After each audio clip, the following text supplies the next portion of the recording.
Let's get started, shall we? Hi, Yeah. my name is Noelle, also known as Charge and Die on TikTok, Instagram, and all the things. I mainly tell Scareactor stories as my main content. I am a professional scare actor, and since with the mess and everything, I can't scare this year. So I thought it'd be fun to talk to fellow scare actors so that they get a chance to tell their stories. Isn't that fun? Okay, I have a guest with me today. Would you like to introduce yourself? Hi, everyone. My name is Nyssa. Nyssa Senoi. I go by Black Betty on TikTok, BLVCK.BET. About otherwise we're just gonna reminisce about good Yes. times. All right, so Nisa, how did you get started in scare acting? So my friend Anthony, he is a current Universal Studios employee. We were actually working on a Shakespeare show. He was directing A Winter's Tale, and he was like, "I love your energy. I think you would be really good at this job. Have you ever been to Universal Studios Halloween Horror Nights?" And I was like, "No, I haven't actually." And I had only been to Fright Fest at Six Flags when I was like 12 or something. But I knew that it was a good paying job and it was a unionized acting gig. So I was like, yeah, I'm going to why not go for it?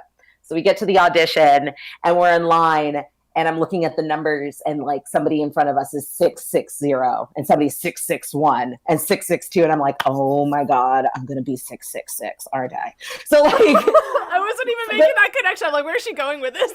I was like, "I'm going to be 666." And then I realized that my friend Cynthia was like right in front of me and she was going to be number 666. And I was like, "Please, can you just switch with me? For the love of God, just switch with me." So she was like, "Yeah, sure, whatever." So did it, went to the audition process. Can't give away what the audition process is because, Universal will kill me, even though this was 8 years ago. But I did like this weird body contorting thing based off of the removed scene in The Exorcist where she spider walks down the stairs. I did that. Oh, wow. And then at the end, when they called the numbers, they were like 666. I was like, "Yes!" And it was like, of course, 666 got into Halloween Horror Nights. I was like, darn right I did. It's almost a And then sin it if you was, want it. I know. Some like the Halloween gods would be angry if I didn't get it. So, and then from there, it was game on. And I love it. And I'm really, really sad that I couldn't do it for like ever. So why'd you stop? So I was a day ops employee at Universal Studios. So what that means is that like I did character entertainment, and the way that the attendance thing is set up, I had a medical emergency and I ended up missing a lot of work because of it. I ended up having to have surgery on my ovaries because I have ovarian cysts, like Oh really God, I'm bad. sorry.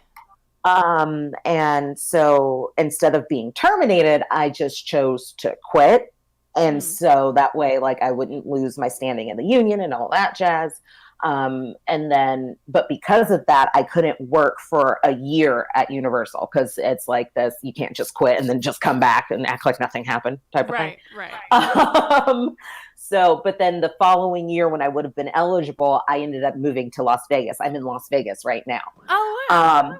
Yeah, so and there's like not really a lot of haunts and stuff out here. There was Fright Dome at Circus Circus, but that got closed down a couple years ago. Mm. And I was gonna try to audition in 2018. I was like, I'm gonna go back and I'm gonna audition. And I found out I was pregnant at the beginning of the year. So that kind of like nixed that. So I have my little baby boy. He's 2 years old. He's born October 18th, my little Halloween baby.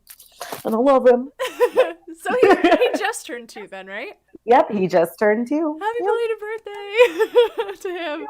Oh, hey Major, I see you in the chat. Hi, my friend is in the chat. So Hi, friend. congratulations on getting pregnant. I think that's a brilliant reason to not scare. Although it Yeah. would have been a really interesting character. It would have been super interesting. I wonder how they would have been able to like work that I in. would have been worried more than anything because people might think it's a prop and be like smack the belly or something. Because you know how people are. Yes, people are the freaking worst. And I mean, like some people are really great, some people not so much, but I think that just comes with the territory. Like that's just Mhm. you got to prepare yourself for that. So, Which is why I always tell people if you are going to scare, you will get hit at some point. You will be yeah. harassed at some point. Just have a Yep. tough skin. Do you have any advice for people just starting scaring, like dealing with specifically those kind of guests and like how to avoid getting in trouble? I was blessed enough to work at Universal where there's like a really strong like family community. in like the scare actor, Yeah, we ness look out for there. each other for sure because we all We look, know. look We all know that right, because we happens. all know, and like we're doing our scares, but we have our eyes up and we're looking, and so if somebody gets hit, like I've had fellow scare actors run on my behalf off set and go tell a supervisor because I can't get there fast enough. That's Um, fantastic. so I would just say, like, really form the community bond with your fellow scare actors and look out for them because they're going to look out for you, or at least they should. So that would be, and make sure that, you have a good rapport with your supervisors too, and that you're able to talk to them because they're going to be the only ones who can do anything about it at the end of the day. So, True. yeah. How about from a character perspective? Any advice for people just starting developing a character? Because Halloween Horror Nights is interesting. Because Halloween Horror Nights, it's like you're working on a movie set, and these are specific characters from movies.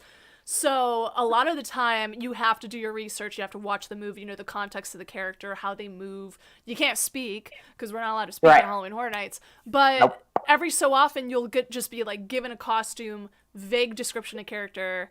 How do you go about making that character your own? So that's something that actually happened to me my first year. Ooh. Is that I was cast so I don't know, pretty sure that people that are tuning in, they kind of know how Halloween Horror Nights works, but for those of you who don't, so there's mazes and there's scare zones. And scare zones are the areas that you walk through to get from one maze to another. And so I was cast in a scare zone. So I was one of the people on the street. And it was the toys scare zone. And they basically were like, here you go, here's a costume and a mask, and this is your character, make it work. And that was it. It wasn't like it was based off of a movie. All we got was the concept art that John Murdy had come up with. And they were like, and have fun. By the way, you were in the opening ceremony too, by the way, just so you know. Jeez, like, so you got that, because a lot of people start out on Terror Tram or like as a kill or in a maze or something, but they were just right. like, you're They're new like, here, "There let's you give go. you all the things." we're gonna give you all the things. And what ended up helping me out was talking to the veteran scare actors, because I was like, I'm fresh meat. Like, I know I did this one really cool thing in the audition, and I'm pretty sure that that's what they ended up casting me for. And turns out they were like, hey, can you do that thing that you did, like in the ceremony? Can you do that? I was like, yeah, okay, cool, Sure, whatever. every night. Sure, every freaking night, man. Here we go. We're doing the thing. But just what helped. Yeah, stretch and hydrate, and don't be a jerk and eat all the fruit snacks in the snack bin. Okay, anyways, but I feel like there's a specific story with that one. No. There is. But personal vendetta. Who took the Welch's? Who took the Welch's? And the Welch's fruit snacks, man. You got the granola, the crumbly granola bars, and the fruit snacks, man. There's only like there's a couple only of so good much things you can in eat, there. and the But fruit no, snacks gives you the energy. Hi, Vincent. I see you in the chat. Boost. Yes. Hi. Sorry, go on. Hi, Vincent. No, but starting out, what helped me was that, like, I had one thing that I knew I loved. Like, I have always loved the visual aesthetic of Linda Blair spider walking, or the double, whoever it was for Linda Blair, spider walking. And I was like, I want to do that. And if I ever do anything horror related, I want to do that. So I learned how to do that. I like stretched it out and just went for it. And then asked for help on how I could incorporate that into a character. And then boom, like butter, it happened. So, but that was just what helped me. So you had a goal and you went for it and it succeeded. Yep. And it worked. Lesson learned. It worked. And don't do something too well, because they'll ask you to do it over and over and over again. Unless you're prepared to do it every single night, don't do it. Yeah, they're going to assume that you could do it like right now, let's go, do it now, all the time, on repeat for 7 hours straight. Like, oh my God. Exactly. Yeah. It's like when I first got hired, they were like, can you wear a latex mask? I'm like, yes. I've worn one before, yes. And exactly, just say yes to everything, and then once you're cast, then you could say, oh, by the way, I have a conflict. But it's always good to be honest. To wear. If it's like just one day out of all the days, yes, be honest right away so that they know to check it off in the book. But if it's like I don't know. If you've never done it before, put everything you can into getting the job and then talk to your Yes. supervisor later and see if you can work it out. You're like, hey, so remember how I said I could do that one thing? Yeah, turns out I can't. Remember how I No. said I could scare act? I can't, I but I'm can't. still here. But I'm still here. I'm still Exactly. here. I was so hoping to be Chainsaw this year. The chainsaws. The chainsaws are my favorite. My first year they had because it was the toys that was and there was a clown's scare zone too. So there was like you went this way, like onto the London street, and there was the toys, and then you went straight as if you were going to like the Simpsons ride, and it was like all the clowns and stuff. And they had clowns with chainsaws, and clowns are like my favorite. Like I know a lot of people are afraid of them, but I'm weirdly like obsessed with clowns. I feel like And it's they had the either or. clowns with It's the either chain. you have a really bad phobia or you're like really cool with clowns. Oh, you're like super cool. I was like, oh my god, this is the greatest thing ever. The clowns with the chainsaws, and I was like, I want to learn how to do it. And this one guy was like, oh, I'll teach you how to do it. And I just could not hold on to the chainsaw. It was just too heavy. I don't know how they freaking do it. It's a It's lot of amazing. hand Chainsaws are strength. so, I want to be a yeah. badass. I want to hold a chainsaw. I was telling some of my You hold friends, a- you don't Oh, have a good first impression. Oh my god, cat! I love the it. cat. Sorry, this is Babu. I Hi. can't do anything without her interrupting. It's okay. I have two cats myself, so I understand.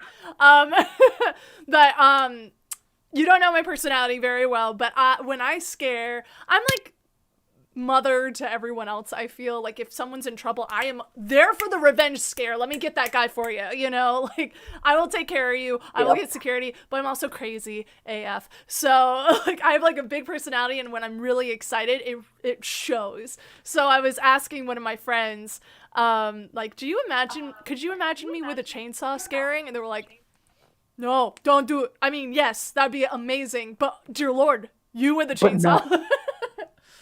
But no. No, no. But yes, Oh. that'd be absolutely terrifying, and that's the point. But also, I'm so terrified by that idea. So no, don't do it. But do it, because it's terrifying. But don't. But don't do it. But do. Because it's really scary. I've always wanted to like do either chainsaw or stilt walking or Yeah. something more than just like with a prop. And back to the clown thing, I love Harley Quinn, so she's always my character reference for like a lot of stuff. See? Yeah. See? And there was one Same. time when I was doing this Purge scare zone. This was back in 2017. I was on Terror Train, but I did pool. So I was put in that small Purge scare zone in between the Bloomhouse mazes. So it was this short little thing, and people come from like left to right. Always. There's that one flow. There's never like two ways. It's always the one flow. And I was put in there for twice. Once because pool. Second because I was requested. And I was requested because of this. So I put my hair up in pigtails, just like Harley Quinn. And I had the mask. I had an American flag dress. And it was kind of, short. But I had tights on, so it was fine, and shorts. And boots, and I had a fake axe. And I would just move around like, da-na-na-na-na-na-na-na, and then scare. Na-na-na-na-na. Just by my movement alone, people said, oh, look, it's Harley Quinn. Like, nothing else is Harley Quinn right now. You just got that from my movement. That's amazing. Thank you. That's glorious. Acting. Let's see. Oh, thank you. Round of applause. Round of applause. All right, let me read the chat real quick. Sorry, I'm not good at reading chat because I get so into talking with the people. Let's see. I love you so much. Thank you, Vincent. I went to your house so many. Oh, haunted house. I was gonna say my house. Oh dear, haunted house. Whoa. He hates clowns. Faith, I have to go because I have school tomorrow. Bye. Good luck with school. Thanks for being here. Vincent, I'm sorry for bothering you. I just like to talk because I don't have friends and you're the best. Oh my god, Vincent! It's okay. Oh my god, that took a turn. Don't worry, we're happy you're here. Absolutely chat. It's just like I can't be constantly looking at the chat because I have a guest and I want to chat with them, So I'll look every once in a while, but don't apologize for that. It's fine. Crazy woman, yo, never seen one of your streams. Fellow gaucho who had classes with you. Who Who are you? I want to know. So Gaucho, UCSB. I went to college there. Sasu Insanity. Hi, by the way, your Harley is incredible. Thank you very much. In case you don't know, Nyssa, I cosplay Harley Quinn sometimes too on TikTok and Instagram. Awesome. So I did a zombie Harley Quinn recently where I made my own prosthetics and makeup and all that. That is dope. Thank you. German class with Casey and Evelyn. No way! I miss German. I wish I remembered German. Oh, God. Jesus. Thanks for being here, everybody.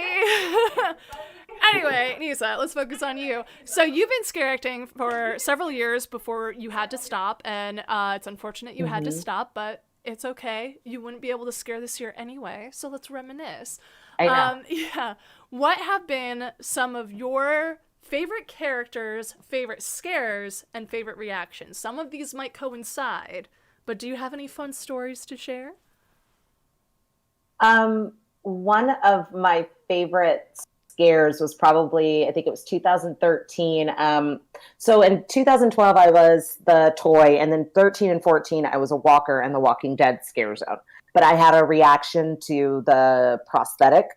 So one weekend I was pool, so they put me in the Evil Dead maze, and it was based off of the new Evil Dead.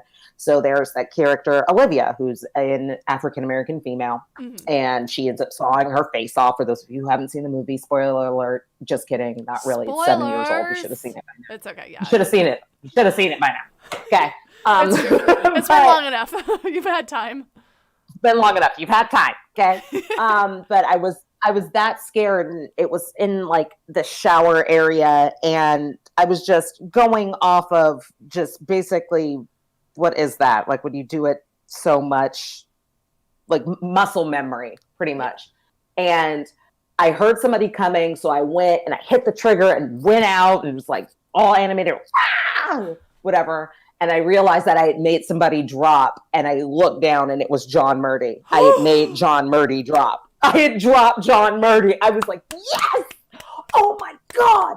Yes! I'm amazing! I'm the best! Woo! And you will always have that bragging right. You're never gonna let it go. You can't let it go. Murdy. Oh my God, for those who don't know who John Murdy is, he is the designer of Halloween Horror Nights. He's the one who makes it happen. He is the scare guy. Follow him on Twitter. He's really interesting of a guy. It's really cool. He's really cool. So to make Murdy drop, he knows the mazes inside and out. He designed them. He knows what characters are there. Them. So he should expect that it was coming. And she still made him drop. Like, that's amazing. And he does not react, really. If you do really well, the most you'll get is like a little clap, clap, clap. Like one of these. But like he had gone like, not like a full on like drop, like pee your pants, but like still to get Murdy to do anything other than this counts as a drop in my book. Like Absolutely. He went like this. Like when I will vouch for that. I know. Oh, fuck you. He's so chill. It's so hard to scare him, especially because he knows those mazes and he knows the zones and he knows the people and all that stuff. Like it's his baby. But I was like, yes, I did it. That was just the coolest. And another cool thing that happened was working the Walking Dead premiere party. I think this was 2013 or 14. And we had gotten Andrew Lincoln, who plays Rick. We had gotten Norman Reedus, who's the love of my life. Daryl. And there was another guy walking through, and I was like, oh, so it's a black guy. All right. I couldn't. And in my head, I was like, is that Morgan? Like, who is that? So I scared him or whatever. And turns out it was Dave Chappelle. And he was like, whoa, I've never seen a black walker before. That's crazy. And so he like walks through or whatever. And so we're meandering throughout the party. And then one of his entourage comes up to me. They find me and they're like, hey. So can like, I know you can't talk, but can you get inside of this car over here? Dave is about to leave. Can you get inside of the car and lay down in the back? And we're going to drive a little bit. And can you pop out and scare him so we can mess with him? So dangerous. And I was like, oh God. I was like, oh, I want to do this so bad. But you're right. I can't talk. So I can't. So I like kind of moved my hand to point to my supervisor at the time. So they go over and they ask her, And she's like, you can see it on her face. She's like, I want to let you do it, but I can't let you do it. But I want to let you do it, but I can't let you do it. And like all of my other fellow walkers are like trying to like in character, like, like, yeah, let her do it. They're like, no, sorry, it's a liability. You can't. But I was like, man, I could have been a viral video. You could have been. You could have bragged forever about that. Like, Forever. I was in Dave Chappelle's car and I scared him. That was me. That was me, guys. That was me. That was me. You know. But yeah. But that was really cool. Oh my god, that's awesome. Was this during Halloween Horror Nights time, or were you working the Walking Dead attraction as a zombie throughout the year? Or so this is during the Halloween Horror Nights time. So throughout the year, I didn't start working day ops until 2014, and I did fuzzy character work. So that's what I did. But this was during Halloween Horror Nights time, but the premiere party was a separate day other than an event day. So the only things that were open were the scare zone and the maze, and then like the little area that they had with the food and the carts and the trailers and all that jazz. Right. I was just wondering, like, if this was like in April or something, how did they hire you for it specifically? Right. It's yeah.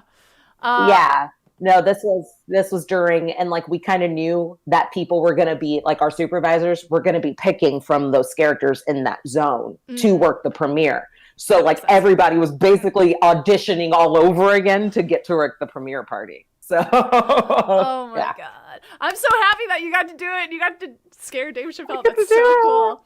All right, let's see. Sassy Insanity, just letting you know, there is a small echo of Noelle's audio feed. Yeah, we know. We try to adjust it at the beginning. We don't know where it's coming from because she's wearing headphones, so we don't really know what to do. So sorry about that.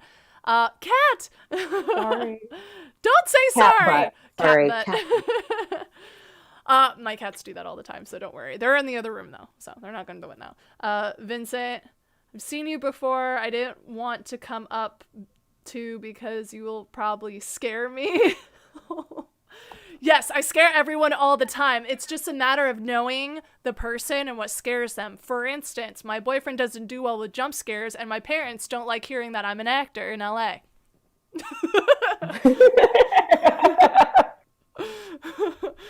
So it's just different things for different people. It's just as effective. Different strokes for different folks. Yes, exactly. I wish HHN was open. We do too. But we understand why. Of course, it's for our own protection. What is your question, Vincent? You say you have a question. You can ask the question. I give you permission. I don't know what you're going to ask, though. In the meantime, while you're typing out that question, I want to hear some of your best scare reactions, other than from Murdy and Dave Chappelle. Have there been any ones just stick in your head where you're like, if I'm wearing a mask, I'm totally gonna laugh really loud in my mask so no one knows? I think probably one of them was again in the Walking Dead scare zone. Scare zones, like the way that they had it was get like a lot of stories from scare zones because you have a lot of freedom for it. So just so people know why I keep talking about my wolf days, it's because I was in a scare zone. I had a lot of freedom. So go on. Sorry. Oh no, you're good. Yeah, like scare zones are like, because I've done mazes and I've done scare zones, and both of them have their advantages and disadvantages. But the scare zones definitely you have more freedom to do whatever the F you want to do, you know? Right. And so with the scare zone, it was on the metro a lot. So they had to have trams of people come down. And the way that we did it, I mean, it's not really revealing anything because if you saw it, then you know what we did. But the way that we did it was we would wait for trams to load and we would wait off in the wings. So people would see an empty lot and be like, well, what is this? And then I would come out spider walking from behind the wings. And then a horde of walkers would start to come out. So then you have like all of these walkers doing all of this crazy stuff. And so we did it.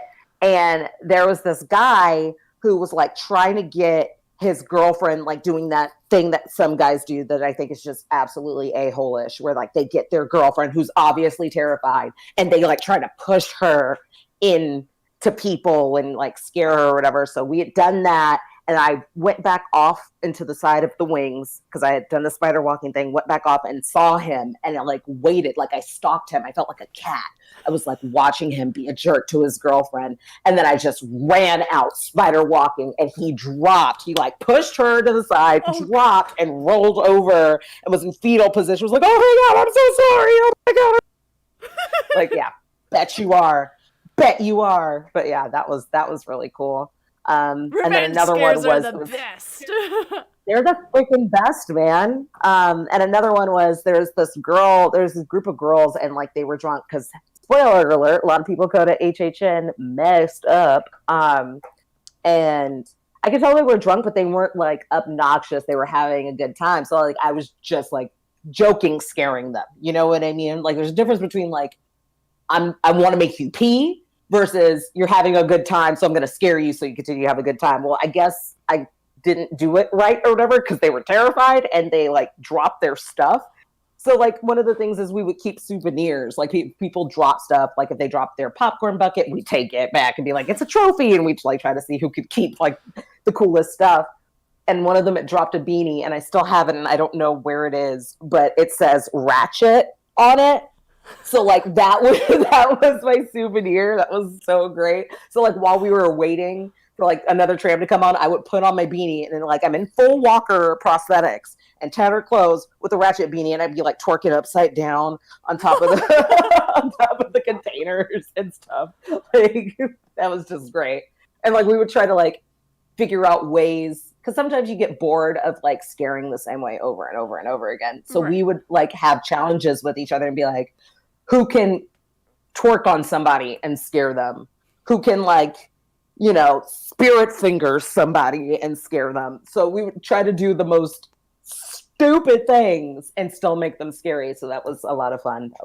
What a great challenge. I love that. Usually I would just have like a bucket list of like, I want someone to pee their pants this year. I want to get someone to drop to the ground this year. And like just check it off my mental list of like, okay, I did that. I did a domino. Okay, I did that. But I never thought to like challenge fellow scarers, be like, okay, if you could scare someone while twerking, yeah, you get a piece of candy. Like, I don't know. Right. I'll give you one of the coveted fruit snacks. Yes, I will collect all the fruit snacks. I will only give them to you if you could spirit finger someone to death. Like, do that. Let's see. Let's see. Vincent, will I ever got or become a Will you ever become a stilt walker? Me? Maybe?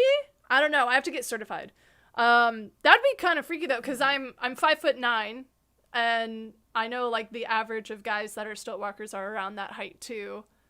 And I wanna blend in with them. And then if someone really messes with me, I could just, you know, go backstage, take it off, be like, I'm a girl. Oh, don't mess with me. I'm a girl. It's Hexen. Welcome back. They usually attend the live streams. What do you think about drive-through haunts? I'm interested to see how they work this year, like, because there are a couple out here in Vegas. And I've heard, where did I hear that, like, they originated? I feel like they originated in another country. And so, like people I heard that too. Yeah.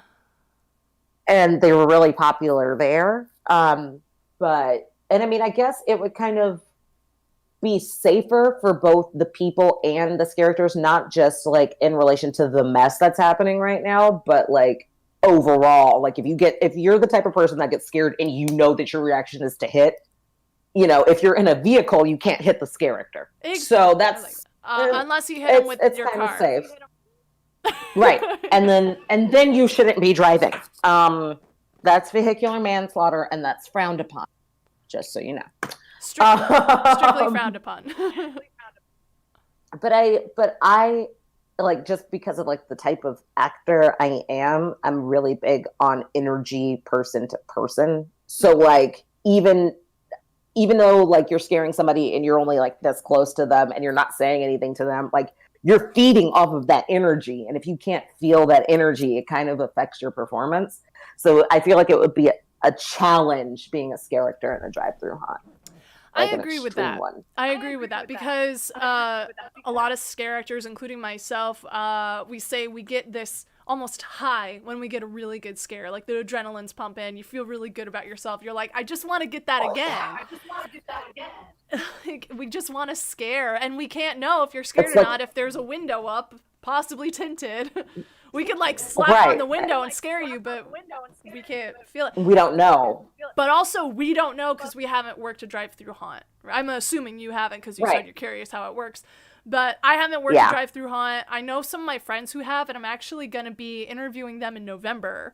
So I could ask them how that worked and just get a better idea of it because I don't know how to navigate the mess. Like, I don't know how to scare during the mess.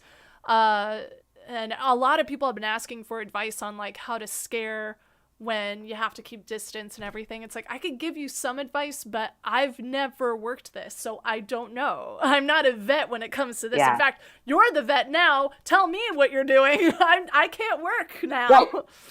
Inform me, please. Tell me. Give me the knowledge. Learn me the ways of the drive-through haunt. Please. I want to know what you've learned. I want to know how you've adjusted to it, because I'm so used to having a prop and getting like an inch from someone's nose and making them think I'm going to continue the movement, but no, I stop. And then they fall back. That's Vincent, my absolute favorite. I know, right? I hit the thumbs up and I sub. Thank you, Vincent. That's really cool of you. Thank you. Aww. Yay, thank you for the sub. I want to do like a giveaway at some point just as a thank you for people who subscribe to my channel because I did not think anyone would. Cat! I'm always going to say that. I feel like this should be a drinking game. How many times does Nissa's cat get in the way of the camera?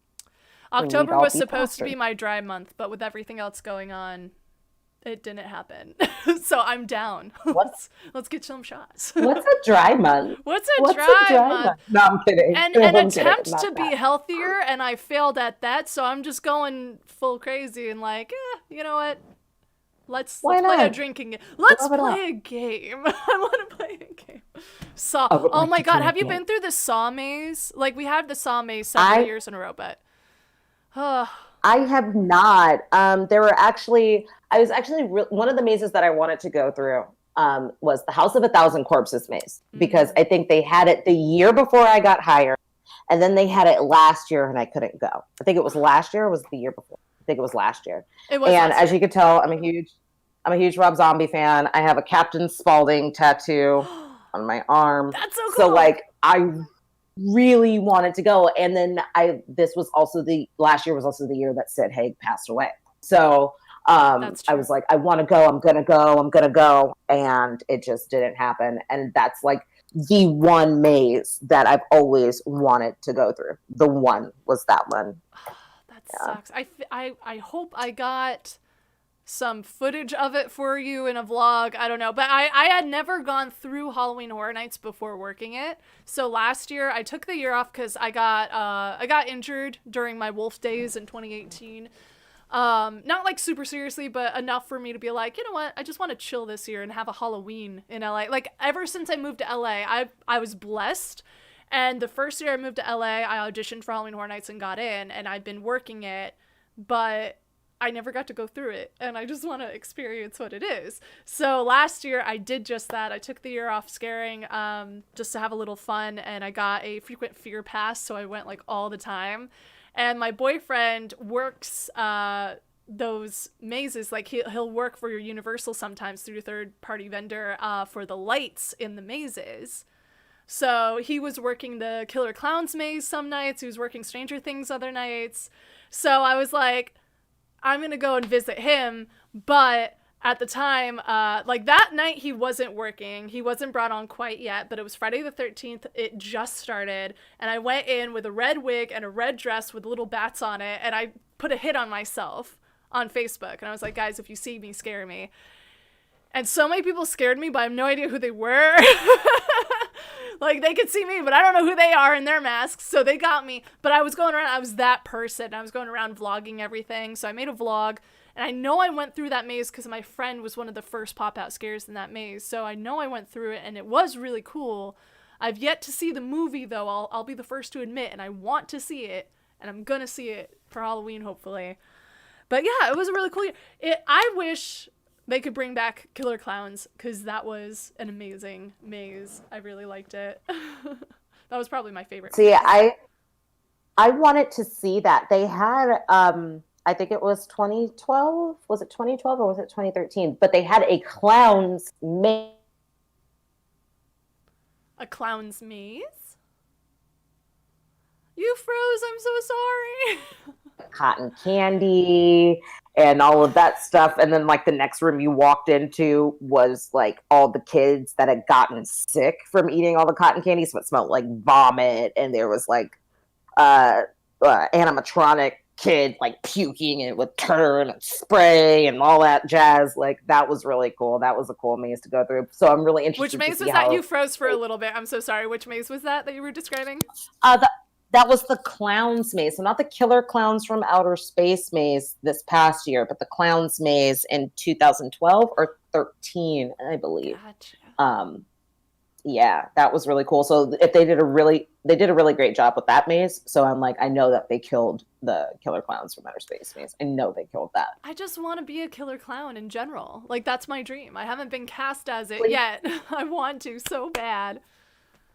Please. I mean, I used to Please. in other mazes, but like other haunts. What's a dry month, says Crazy Woman Yo. Exactly, what's a dry month? Still don't know. I haven't been able to successfully do it. Tell Nyssa what's her Snapchat. Are you on Snapchat? Do you want to? I am on Snapchat. It's up to you. Yes, so my Snapchat. Yeah, totally. I just have to make sure that I have the right username, because I am not good at technology. I actually deleted like social media off of my phone because I'm focusing on school right now, but I use it every once in a while. And I will be launching my YouTube channel in the future, so I will share all of my handles now. So yeah, my Snapchat is Black Betty. It's BLV as in Victor, CK period BETTY. So Black Betty, Ram Jam song, Bam-a-lam. Nice. That's it. It tucks in, what do you think an SCP maze would look like? Are you familiar with SCP, Nyssa? The SAP or SE? So the SCP means secure, contain, protect, and it's a lot of stories of like, it's kind of like a creepypasta, I believe, where it's like these artifacts that people would find that has strange properties to them, or like one example is like this statue that works similar to Weeping Angel from Doctor Who, where if you are staring at it, it will stay put, but even if you blink at all, it'll move closer and try and kill you.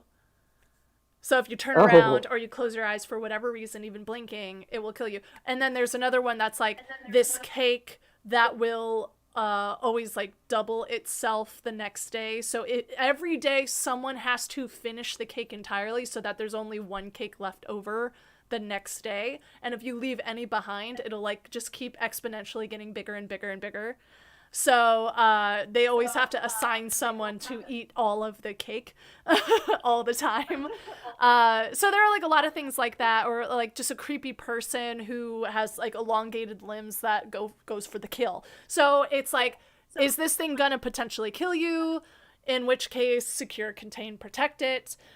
Is this thing just like an interesting myth that hasn't been put into practice, but as long as someone doesn't touch it, we're okay?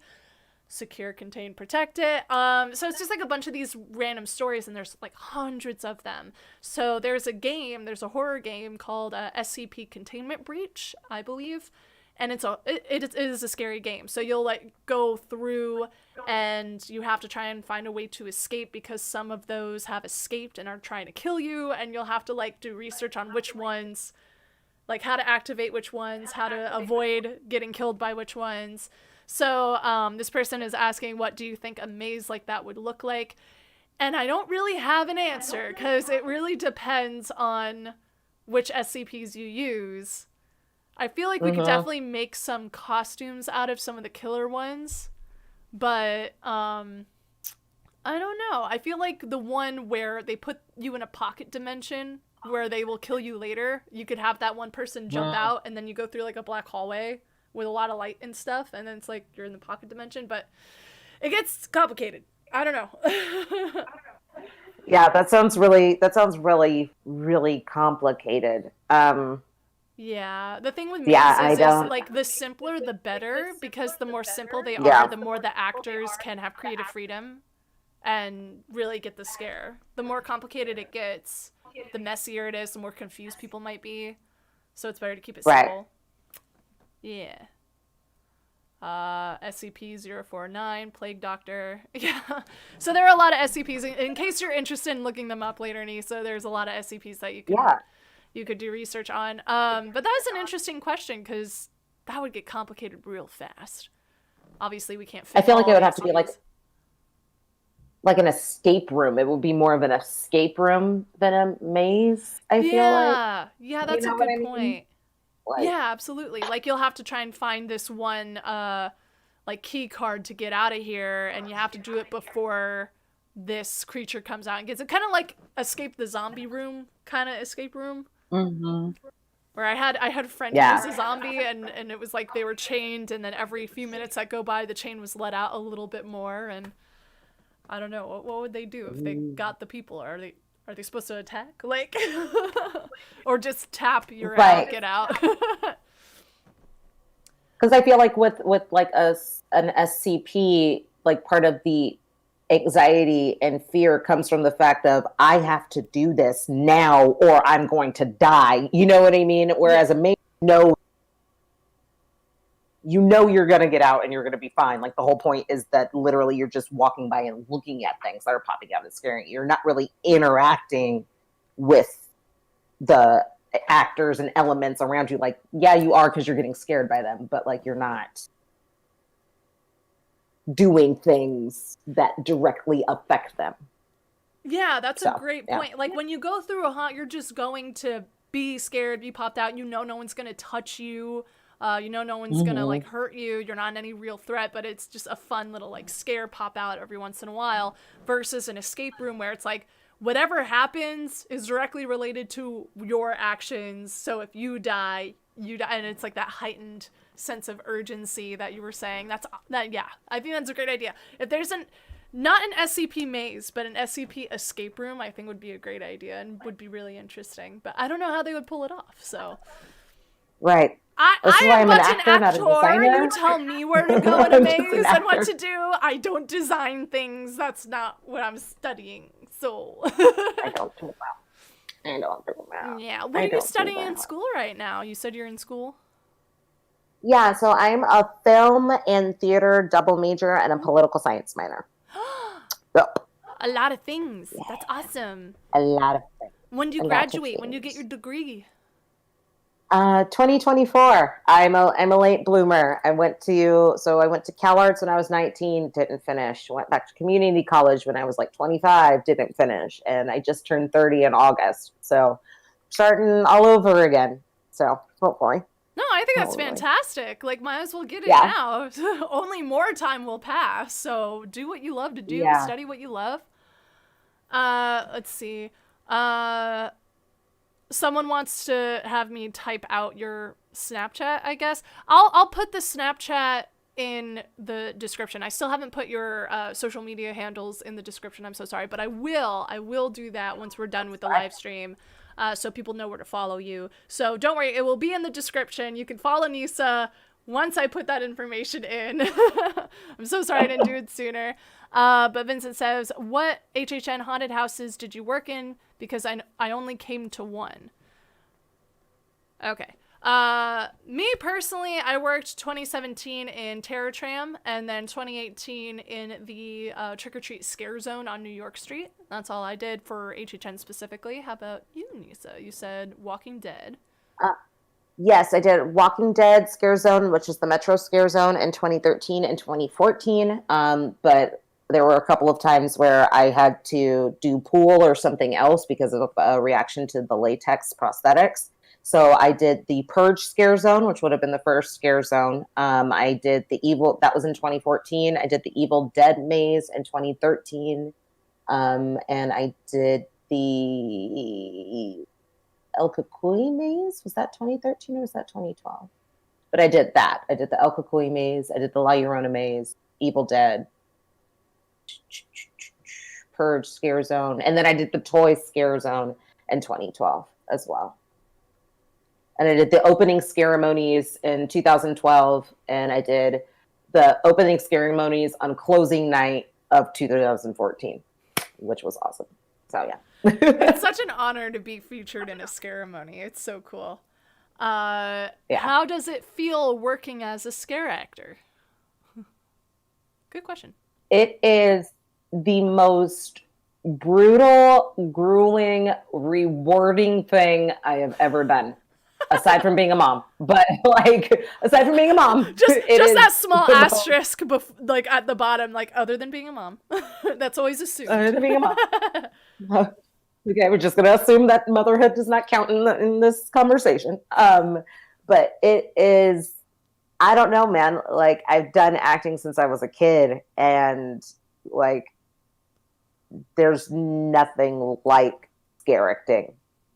Like I feel like you have to completely be outside of yourself. Like you can't even, like when you're acting and you get a role and it's a human, you try to find similarities between you and this character and try to bring like some truth and realism from your own life, which you can't really do with this character because zombies don't exist, or do they? But zombies don't exist. This is what I imagine they'd act like. Yeah. Right. Possessed dolls don't exist, all of this stuff. So you have to really just like, it's an out of body experience almost. And then you wake up in the morning and it's like the third day of the first 3-day run of the season, and you can't breathe and your throat is sore and your legs feel like they're going to fall off and you got to do it again. From 5, you got to go and get into makeup at 2, get done with makeup at 4. Sit around in the makeup until 5, do your first set at 6, and keep going until 3 a.m. and then do the process in reverse. But it's freaking awesome. I would totally do it again. Totally do it again. I don't know if you're aware of this, but over the years, and you could probably assume this too, they've been adding more 5-day weeks. And in 2018, I think one of the first weeks we did it was a 5-day week. I think we had like 3 or 4 of those. I don't know about in a row, but last year I heard it got even worse. Like they just keep adding days. And for those who don't know, she mentioned a 3-day because it's brutal. Like after the 3rd day, your body's like, I'm kicking out. Sorry. Even if you're pacing yourself, you're just so exhausted. So you really push for that 4-day week. And then they've introduced 5-day weeks. Because, like, Halloween, I think, was on a Tuesday that year, and we would scare, like, Wednesday through Sunday or something, and, like, they added another day because of Halloween. Like, you never know. You can't really predict them, but there's always something going on, and they'll add a 5-day week, and by the 3rd day, you're like, I can't. Oh, God. Push. Just keep pushing. It's exhausting. So that's why in every live stream so far, I believe someone has said, pace yourself. That's why. You're going to get sore. You're gonna get exhausted. You're gonna need to be rehydrated. You need sleep. Take care of yourself. It gets hard. Like, yeah, it's rough. But it is rewarding. But like I said, it's yeah, so rewarding, dude. So rewarding, and I'm so sad. Like I was gonna come back for 2018. I actually was gonna come back for 2018 to audition for go-go dancing, because. Like, I think 2018 was the last year they had them. It was the last year that they had go-go dancers, or was it 2017? I don't remember go-go dancers. Maybe it was 2017 because I was like stuck on Terror Tramp, so I did not know anything. But so yeah, so they would have like these cages when the guests would walk into the park. There would be these 2 cages on either side behind the statue of the guy with the film with the camera or whatever. Okay. And in those cages would be go-go dancers who would be dancing, and they were themed to whatever Scare Zone 1 was. So the year that Scare Zone 1 was clowns, the go-go dancers were like these little Harley Quinn-esque clown girls. And then the next year, I forget what they were because I forget what the Scare Zone was. And then the year after that, it was the Purge Scare Zone. So they were the Purge. It was the Purge Anarchy scare zone. So the black guy with the white on his face with the upside down black cross smudged on. They were painted to look like that. And I actually went to the go-go auditions that year, and I was like, because I hadn't seen any black go-go dancers. Like in the 3 years that I'd never seen a black go-go dancer. In my mind, I was like, I'm going to be the first black go-go dancer. I'm going to do it.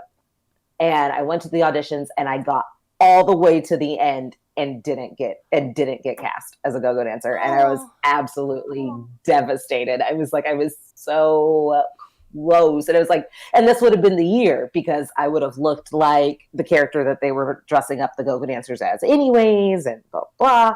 So yeah, so I was going to try to go back in 2017 or 2018, whatever was the year that they last had go-go dancers. And I didn't know that they were getting rid of them. So, and I don't know why they got rid of them either, because that was like one of the appeals, because Universal Studios in Orlando, they don't have go dancers. Hollywood was the only one that did. So, and then they would also have go dancers in the lower lot, because there would be two mazes. It was like the Walking Dead maze, and then they'd have dancers down there, and then there'd be go dancers in certain mazes, and blah, blah, blah. So I was like, I just want to do it just 1 year. I'm going to do it. And then I didn't get cast. And then I moved to Vegas. I didn't get cast. I moved to Vegas. I got pregnant. So I'm like, there's the Halloween gods were like, yeah, you don't need to be a ghost. Oh, I'm sorry you never got a chance to do that. I've never seen them, so I didn't know that was a thing until someone, like, I asked, oh, didn't this person do Halloween Horror Nights? Because sworn they did. And they were like, oh, yeah, she was one of the go-go dancers. So I'm like, go-go dancers? Oh. Like, I knew she was in Halloween Horror Nights. I didn't know where. And I was like, what's a go-go dancer? Like, I know what a go-go dancer is, but, like, in the context of Halloween Horror Nights, I was like, I've never seen them before. But that sounds so cool, and I'm sad that you didn't get to do it. I'm sorry. Like, come on, Universal, just bring them back one more year. Just one more year. Before I get too old. Or maybe they'll just have it gone for a couple years and until people really miss it, and then they'll bring it back and be like, for 1 year only, we're bringing back the go-go dancers. And then it ends up being a staple every year.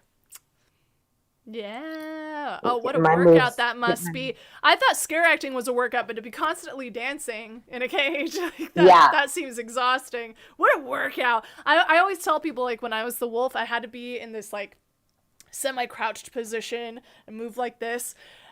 After doing that so much, my glutes looked amazing. And I'm so upset that I didn't know my boyfriend at that time, because been like, babe, look at what wasted time. Like, you think it looks good now, but imagine being the wolf and having those glutes to stew. But funny story, I will tack this on. We didn't start dating. We met online. We started dating only like a year and a half ago. One of the things we had in common that we talked about was working Horror Nights, because I guess he was tech on the Halloween maze in 2018, which was along New York Street, which is where I scared as the wolf.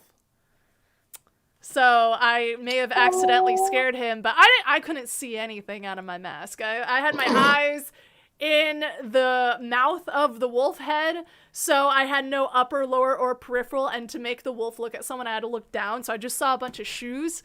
But he swears he may have seen me. I was the only one in the blue dress, so it's like, okay, you saw a wolf, but was she wearing red dress or blue dress? Because that means it's either my partner or me. But I was the only one in a blue dress. So he was like, I think I saw you. I know for a fact you scared my girlfriend at the time. Oh. Yeah, I was like, foreshadowing at the finest.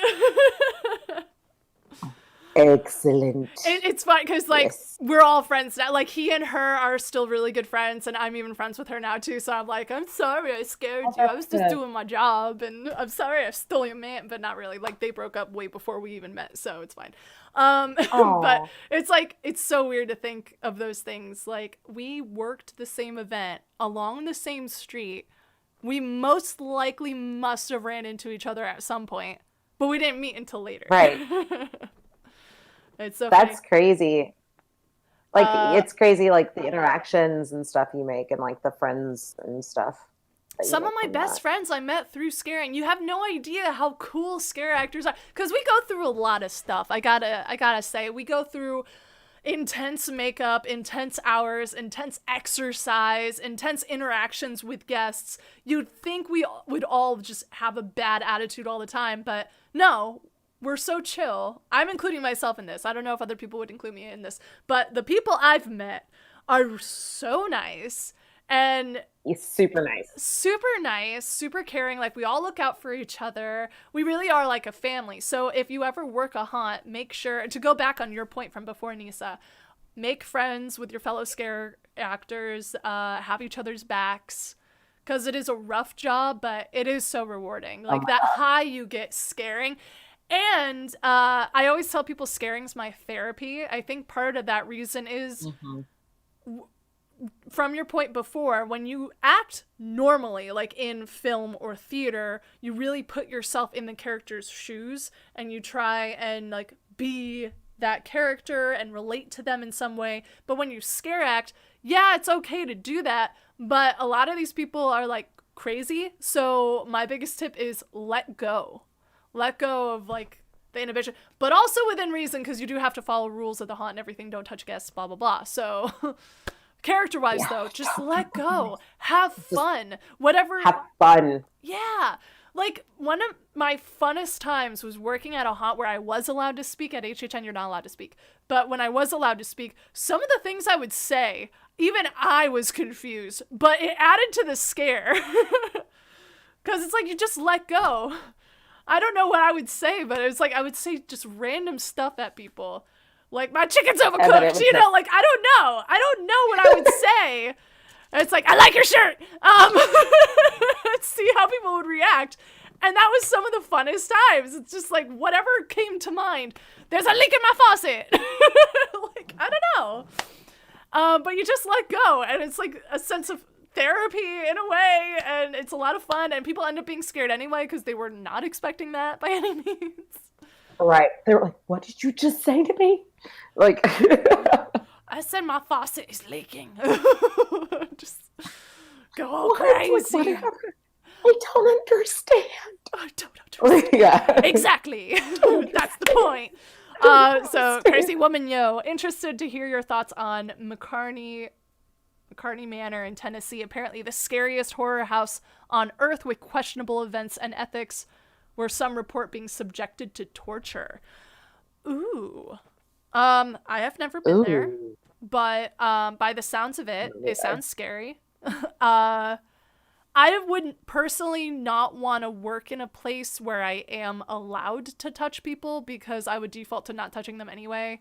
I would rather work in a unionized haunt, like in a theme park, just so that my rights are protected and I know I'm getting paid and I'm getting my breaks and everything. I'm not saying McCartney Manor is not unionized or not following those rights and everything, but I'm not in Tennessee, so I don't know. What are your thoughts, Anissa?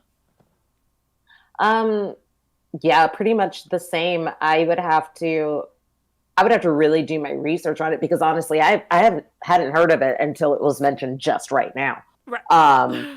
So I am going into this blindly, so I don't want to make any assumptions and accidentally put my foot in my mouth or give something a bad rep then when they don't deserve it, or give them credit when they don't deserve it. You know what I mean? Yeah. So I'm just, yeah, I think I would just stick with working theme park haunts, stuff like that, and then I wouldn't go to somewhere where people can touch me, because I know myself. I know that I'm the type of person that would, like, if somebody touched me, it would be game over. Like, I would then, like, I would just retaliate and I would hurt them, and that's like, you don't want to do that.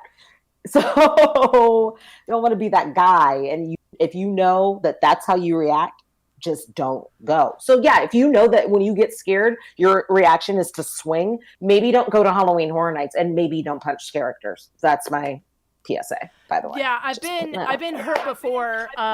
Someone grabbed me, shook me, and then went up to other people and started shaking them too, but I was the one to call it in. And they pulled the guy backstage to talk to security, like head of security, and they called me over. And when they called me over, I took off my wolf head. And as soon as they saw my face, their demeanor changed completely. They were like, oh no, it's a girl, it's a person, it's a human, and I hurt them. Like, oh Mm-hmm. my God. And I looked them in the eye and I'm like, hey, so you hurt me and you hurt others. Why did you do that? And he was just like, I don't know. I was just like, you're in a costume and I didn't think you were a person, but that's silly to think that because you're obviously a person. And I don't know, Right. like people just look at us in costume and they forget that we are people. We do good work. We're actors. Like this is what we do. Yeah, we're Right. really convincing. Good, but don't hurt us. Monica, I just Okay. rebooted my internet. Perfect. I will call you on Discord soon, my lady. Monica is in the chat. She's the next person I am interviewing. Crazy Woman Yo, 100% questionable participants have to sign a 40-page waiver for that place in Tennessee. Wow. I don't have time to sit and sign a 40-page waiver. And I I feel just like don't. only 4 people are allowed at a time. I don't know if I'm thinking of another haunt, but it's like 4 people at a time, and they're allowed to full-on torture you. And to sign a waiver means like you're possibly gonna die. Like, why would anyone want to do that? I just want to have people pop out and scare me in a safe environment. I don't want to actually be tortured. What the hell? I don't have the money for that therapy. Are you kidding? That's why I scare. That's my therapy. So I'll stick to like Universal Studios and Six Flags. And Yeah. Have you scared at Six Flags? Because you mentioned I Fright have Fest.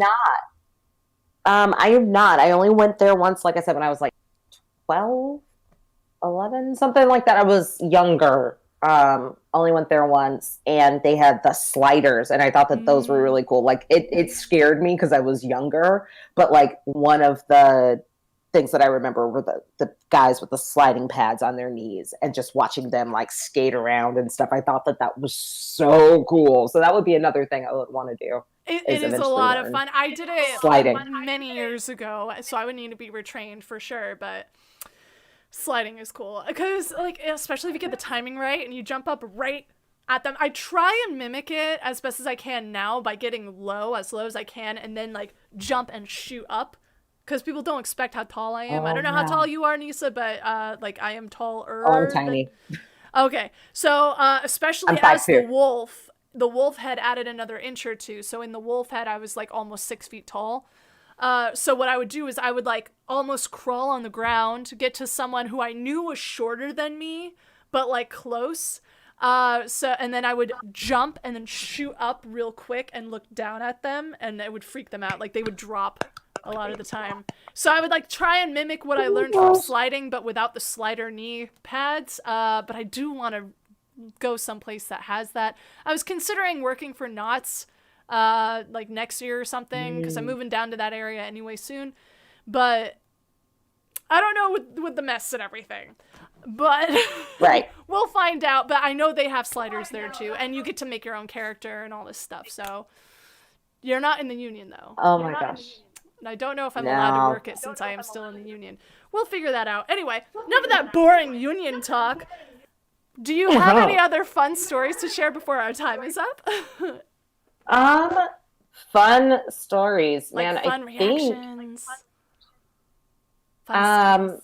you know, just your standard dropping people. One of the things that I think is the most fun is the relationships that you build with your characters, like your guys' characters, that like your interactions that just seem to come spontaneously, like naturally.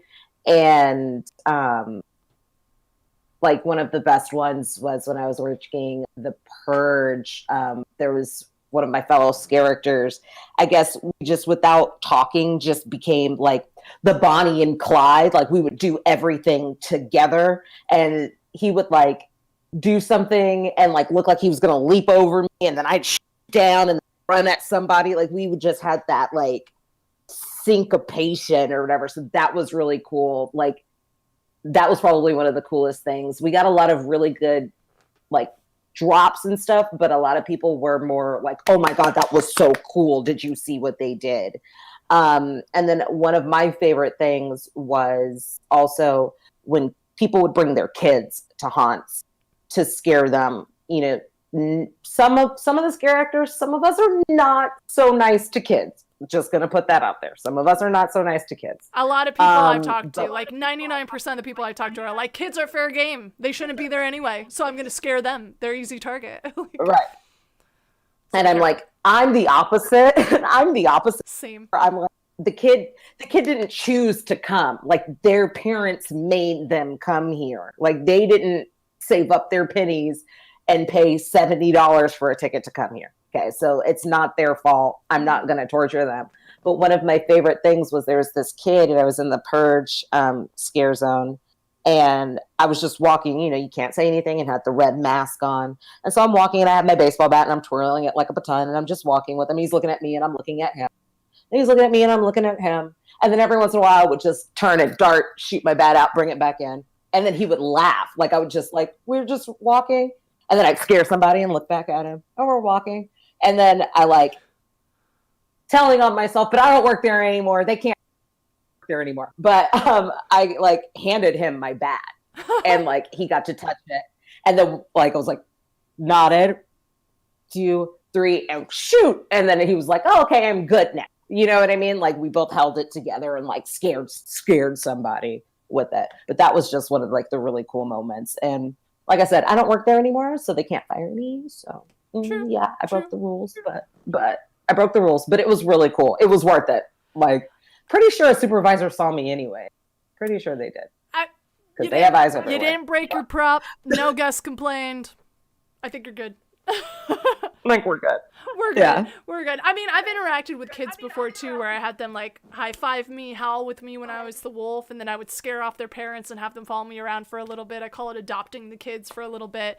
And then we would scare off fellow scare actors so that they would be less scared. Because like you said, they didn't choose to be here. Their parents dragged them there. And if they're getting overly scared, I want to try and make them not so scared.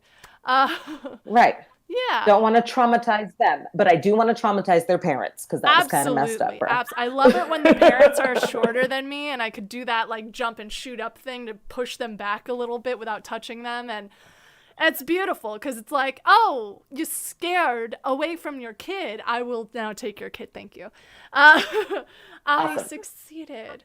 But we just have 2 more minutes. Do you want to share any projects that you're working on or your social media? And I will add this to the description of this video shortly after this live is over. Yes. So I am working on a project right now. It's not horror related, but it's nerdy. Okay. We're doing a podcast about Star Trek: The Next Generation, and it's called Sacred Trek, and it's 5 regular people, and we're going through The Next Generation episode by episode and analyzing it and seeing how it ties into society today and what we can learn from it and all of that jazz. And the first episode of that will drop November 6th, I believe, I want to say. And it's available on Apple, Spotify, pretty much anywhere that you can, Simplecast, anywhere that you can listen to podcasts, it'll be there. And then I am also working on my own YouTube channel. I was working on it before the mess happened, and then the mess happened, and now I have to hold off on some content. But it is a horror-related YouTube channel. It is Black Betty, so it's the same as my Snapchat and my TikTok, and there'll be a link for that. And that's going to take some time because I'm a burlesque performer as well, and I was supposed to do an American Horror Story themed burlesque show. I'm just watching the show now. Canceled. That's so fun. Yeah. It's supposed to be really, really good. So once that comes up, then I'll have the final piece of content, and that'll come out hopefully before the end of the year. But if the mess isn't over, it'll be out sometime next year. No later than Friday, August 13th. No later than then. Okay. And other than that, you can find me on Snapchat, Black Betty. You can find me on TikTok, Black Betty, and Instagram. The best one to follow is my personal one, and it's just Nyssa, Nyssa.Senoi, Senoi, which is my middle name. And if you want to follow my burlesque stuff, it's the.nessa.rose. So there's a lot of stuff in there. Take your pick, man. Whatever you want to do. But yeah. Lots of content. I know personally I would love to subscribe to your YouTube channel when that is up and running. And if you ever want to promote it again and want to be interviewed again, just hit me up, because now we're friends on Discord at the very least. So I am booking people for end of November, December time now. But yeah, so follow Nyssa on all the things. She is amazing. I love your energy. I know you said it at the beginning, like, people just love my energy. I do love your energy. You're fantastic. Thank you. It was great talking to you, and thank you for sharing your stories. Thank you. I'm gonna see if Monica's around. She is gonna be up next. So people in the live stream, please stick around. Give me a few minutes to switch over to the next interviewee. But thank you so much for your time, Nyssa. It's been an absolute pleasure. Thank you. I'm just going to send them to intermission right now, and I'll tell you a more formal goodbye. Just hang tight, people in the chat. I'll be right back with Monica.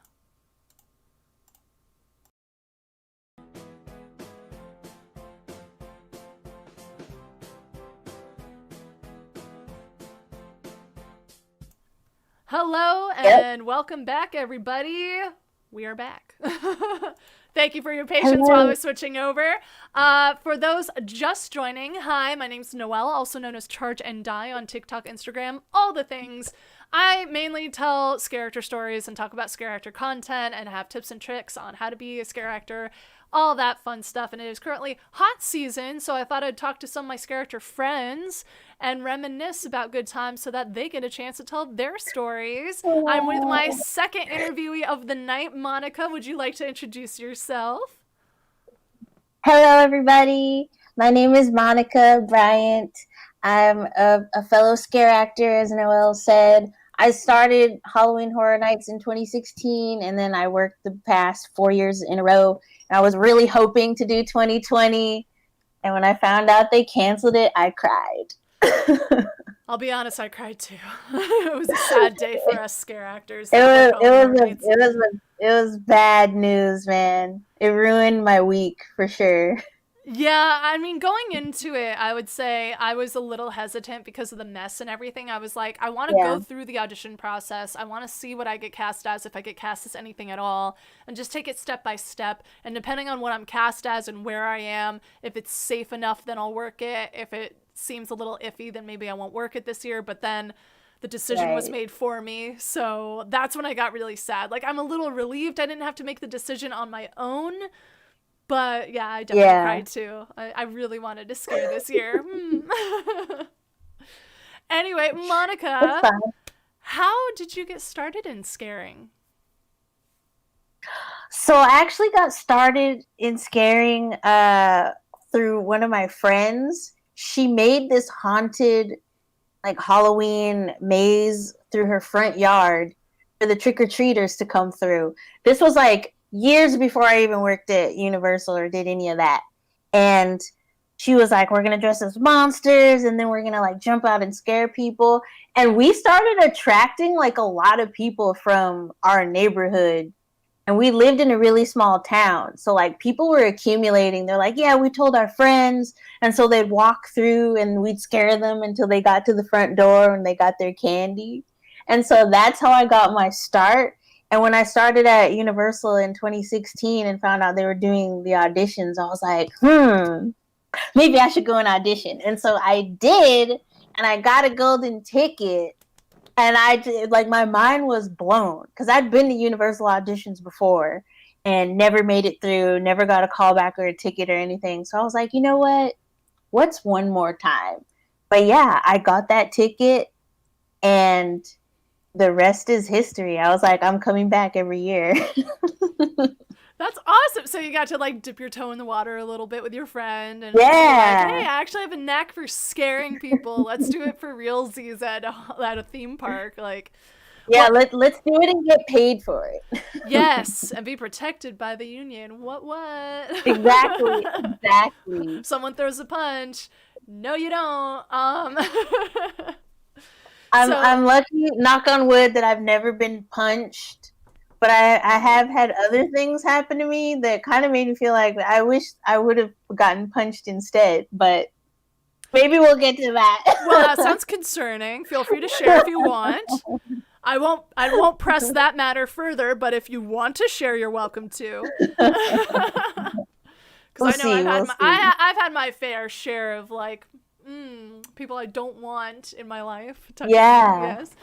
Yeah. It comes with the territory. Like we were kind of talking about it with Nyssa. Like it comes with the territory. You're gonna get touched. You're gonna get harassed in some way. Have tough skin. All that fun stuff. What's your favorite part about scaring? My favorite part is just like being a creature, and because you're doing live theater, and I'm a theater nerd, and I majored in theater at CSUN, and so I'm using my degree. It didn't go to waste. Like all this training was for something.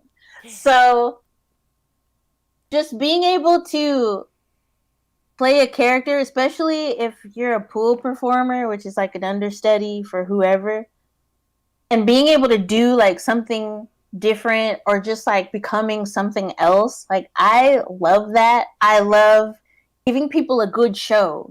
People pay really good money to come to horror nights and like any haunt really, and they want to get their money's worth. And so for me, it's like, I'm gonna give you your effing money's worth. I'm gonna go in there and I'm gonna scare the crap out of you. And a lot of times, there's those people who say, "Oh, you're not scary. You're not scaring me." But for every one person like that, there's 20 people who I freak out, and it's great. I'm having a good time, and they're having a good time, and that's why I love it so much. God, the sheer dedication from you, I love it. Just gonna give 120%. You're giving 110. I'm gonna give 130. What are you talking about? I love it. But that is a good point, because it's like every person will have a different experience going through a haunt. So if you scare someone and they don't get scared, they're not having a fun time, let it go and scare the next one as best as you can, because each person is like essentially a different audience, a different show, and you don't know how they're going to respond. All you need is that one really funny, good scare to get you through the night, and you're like, yep, that adrenaline rush. Oh man, I have made people like drop their food, drop their cell phone. I made a girl drop her phone last year, and I like took it into my hide and was like, I gave it to my supervisor after my set was over, and I was like, I scared the phone off of someone. And she was like calling it like I was like, you should answer and be like, you called. You dropped your What's your favorite scary movie? Want to go out? I love you. Just do all the different voices, or like act like someone. Harold, she's calling again. What do you want? I want my phone back. It's my phone now, bitch. Bye. Why are you calling my phone? I don't want any solicitors. That's fantastic. I think the worst thing I had someone drop was their dignity. Ha! I'm just kidding. I did make someone fall straight to the ground and straight up turtle for a bit. He was okay. That's always fun. It's always fun because it's like he was laughing so hard. At first I thought I heard him. Yeah, no, at first I thought I heard him because he wasn't moving, but then he started laughing hysterically. I was like, oh my God, good. I'm glad you're not hurt. Now I can laugh at you. But I made people drop. I made people pee their pants. I think I made one person poop their pants. That was very interesting. And you could tell by the way they walk away. Have you made anyone relieve themselves? No, spill things and drop things, most definitely. Run away in terror. Yeah. I don't think I've made anyone release any bodily fluids that I know of.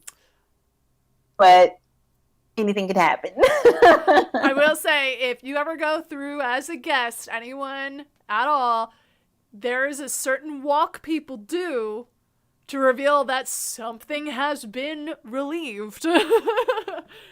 And I am familiar with said walk because I've had people, I made people pee themselves quite a few times.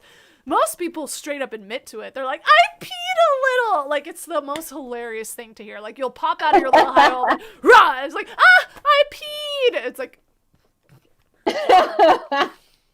I'm sorry. You should have gone to the bathroom. I know. It's like, why didn't you go to the bathroom before going through this maze? I'm flattered that I made you pee your pants. But the funniest time was there was this like tough guy with a group of 4 other guys, and I was the wolf in my zone, and I pop out at the front guy in the front, and he like dominoes back into his friends, and they catch him, and he just goes, "Uh-oh." And then the way he walked away was like, and I started laughing in my mask, and I was like, there's no way you didn't pee just a little bit. There's no way you did not. God. You did not just pee a little. So there's so embarrassing. It's so bad. And because I was wearing a full mask and it was so loud, I straight up was laughing in my mask, and no one knew. And if they heard, they would probably understand. But it was the most hilarious thing, because it was like one of those bros, you know, like, don't mess with me because I'm gonna mess with you. Whatever, man. I made him pee a little because the way he waddled away, I was like, those are the ones. Go tell your other 4 bros that are following you what just happened, man. Like, oops, not oops. Sometimes you think like the big guy isn't going to be scared, and they're the ones that are the most terrified. And it's like, really, sir? Really? I'm going to judge you just a little bit. Yeah, we laugh at you. I've said this in prior live streams. We absolutely 100% laugh at you if you have a funny reaction. But don't take it too personally. Yeah. It's just more like the reaction that happened. We weren't expecting it. And people react in such different ways. Like, as you were saying, I call it the unexpected scare, or the unexpected scream, or something like that, where it's like this big macho man, big guy, masculine, like testosterone, and then you scare him and he's got like the shrillest scream I've ever heard. There was this, like, the thing that pops in my mind, I've said this in a Scareactor story before, but I was the wolf and we had the fire tower. Like, you remember the fire tower. So, I saw this guy walking into the zone, and I was just standing there. I didn't even do anything. I was literally just standing under the fire, and he was distracted by the fire so much that I almost had to step back because I was waiting for him to see me. I did not move at all. Right. I was just like in his way, staring at him, waiting for him to notice me. But he was so distracted by the fire. He was an inch away from me, looked down, finally saw me, and his reaction, I'm not exaggerating, was like the shrillest, like, ah! And he was a big dude. I was expecting him to be like, whoa, sorry. But no, he was like, ah! It's hilarious. Those are always the best. And it just goes to show, scare everybody, because you don't know what they're going to react like. You could read someone. It's good to read them to know if they're going to be like the fighters and how they might react. So yeah, go in with a sense of judgment just to protect yourself. But other than that, just scare everybody, because you don't know how they're really going to react. You don't know what's going on in their head. They could be just like daydreaming, and then you pop out and they're like, ah! You don't know. That's why I always make sure I scare everybody that I can, and I scare them, and then I get out of there before like anything bad can happen. I don't like to linger. Mm-hmm. Absolutely. Especially like when we were in the streets, and just there's people around you all the time. So it's like it's hard, especially because, you know, we couldn't really see anything. Right, you had that big wolf head, and I had like the big doll. I wanted to wear one of the doll heads because I don't know what you guys see, but just so people know, Monica and I know each other because we worked the same zone 2018. When I was the wolf, she was one of the voodoo dolls, so we would have breaks together a lot, and we would like possibly interact if we were on set together. So like we know each other. That's why we're like super friendly right now, because it's been a while and I've wanted to talk to you for a while, and now we're doing it live. Yeah. That freaking doll head, I couldn't see, like I had no peripheral vision because the doll head was like here, and then it was like big, like the circumference of the thing, so I could only see in front of me. And if I needed to see to the side or something, I would have to like turn my whole body, and I couldn't see anything. And people would try to sneak up on me and scare me all the time, which is really irritating. But because I had in my earplugs, it would just kind of deaden the sound of like people screaming and stuff. So they'd walk up and try to scare me, and I wouldn't even react, and they'd be like, "Oh," and it's like, dude, if you want to scare, come to auditions. That's what I always say. It's like, why are you trying to scare us? We're trying to scare you. I've had one person, I said this in a prior live stream, but one person came up from behind me and grabbed my waist. And I jumped a little bit because I wasn't expecting to be grabbed. I wasn't scared, but I was definitely surprised. Yeah. I was like, whoa, what just happened? And the guy comes around to the front. It was like, ha, I scared you. You jumped. Ha, ha, ha, ha. I'm like, no. And then I reported him for touching me, and then he got kicked out. So it's like, yay, revenge. But also, don't be stupid. And then there was another time people came up kind of like with you. There are people would be like really close to my back, trying to like sneak up on me, and I learned real quick that I have to stay in the same space that I'm occupying to turn around, and my wolf head came out a bit, so I had to like look up to make sure I didn't like hit anybody. But in order to turn around in character, whenever I had to turn around for whatever reason, I would always sniff the air first for two reasons. One, it gives a sense of like I'm sensing something. That's why I'm turning around. It gives me a sense of purpose for turning around. Two, the eyes were in the mouth, so it was my way of like looking. Yeah. Like, yeah, I'm sniffing the air, but really I'm just looking at faces right now. Where is everybody? Okay, cool. Turn around in the same space I occupied, full 180, really quick, as if I sniffed someone out, and like half of the time at least, there's someone there who was trying to sneak up on me. So I would turn around real quick after sniffing them out and then look down at them. And a lot of the time they'd be like, oh my God, how'd you know I was here? It's like, I didn't, but you were here and now you're scared. Ha ha ha ha. Don't try. I just reached the end of my zone. Ha ha. I had to turn around and you just happened to be there. God, and people always think like we're all knowing. We're not all knowing. We can't see. We can't hear. We don't know what we're doing. Yeah. I mean, we know what we're doing when it comes to acting and stuff. But it's just trying to be aware of your surroundings. I would run at people and then like jump right in front of them, and it would freak them out. Like just see this huge dog head coming, and I'm like, what's up? Little. What I had like a knife or like a dagger or something. Maybe I had a machete. I don't remember what the weapon was. I can't remember yours. Yeah, it was either a machete or a knife for sure. It was something long. I want to say you it had was a machete. Yeah, I had a machete. Yeah. But I would just like run and jump in people's faces, and they would just freak out, especially when there was like big groups, and then there was like the people in the front would see me, but the people in the middle wouldn't really. So I would just like jump in front of them, and then the people in the middle are like talking, and they just turn and they're like, ah! Just like join in a group. Hey, what's up, guys? That was my favorite thing to do at places where you could actually talk. As if some clique was like in a circle just chatting, and then you like go in the middle of the group and you're like, hey, what's up? What are you talking about? Talking about me? What's up? Yeah. And some of the time people would freak out and scatter. That was great. Other times they would fill me in like, oh my God, Bryant did this. Bryant did what? We were supposed to go to prom together. Brian, no. Who's Brian? Like, and I would just like switch and like chat with people, be like, who's Brian? Fill me in. I want to know. I want to be included. And then the other reaction that was very popular was they would just like stare confused at me, and I would always acknowledge it. I'm like, the tension in this room has changed. Goodbye. Just leave. Like, this turned awkward. Not because of me, but because of you. Bye. I'm just like, that's cool that you got to work places where you could talk. I mean, I've never been able to.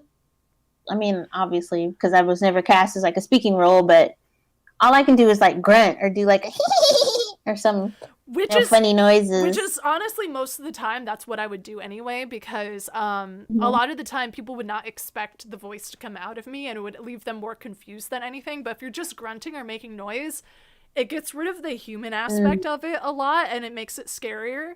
Especially if you're like a doll head.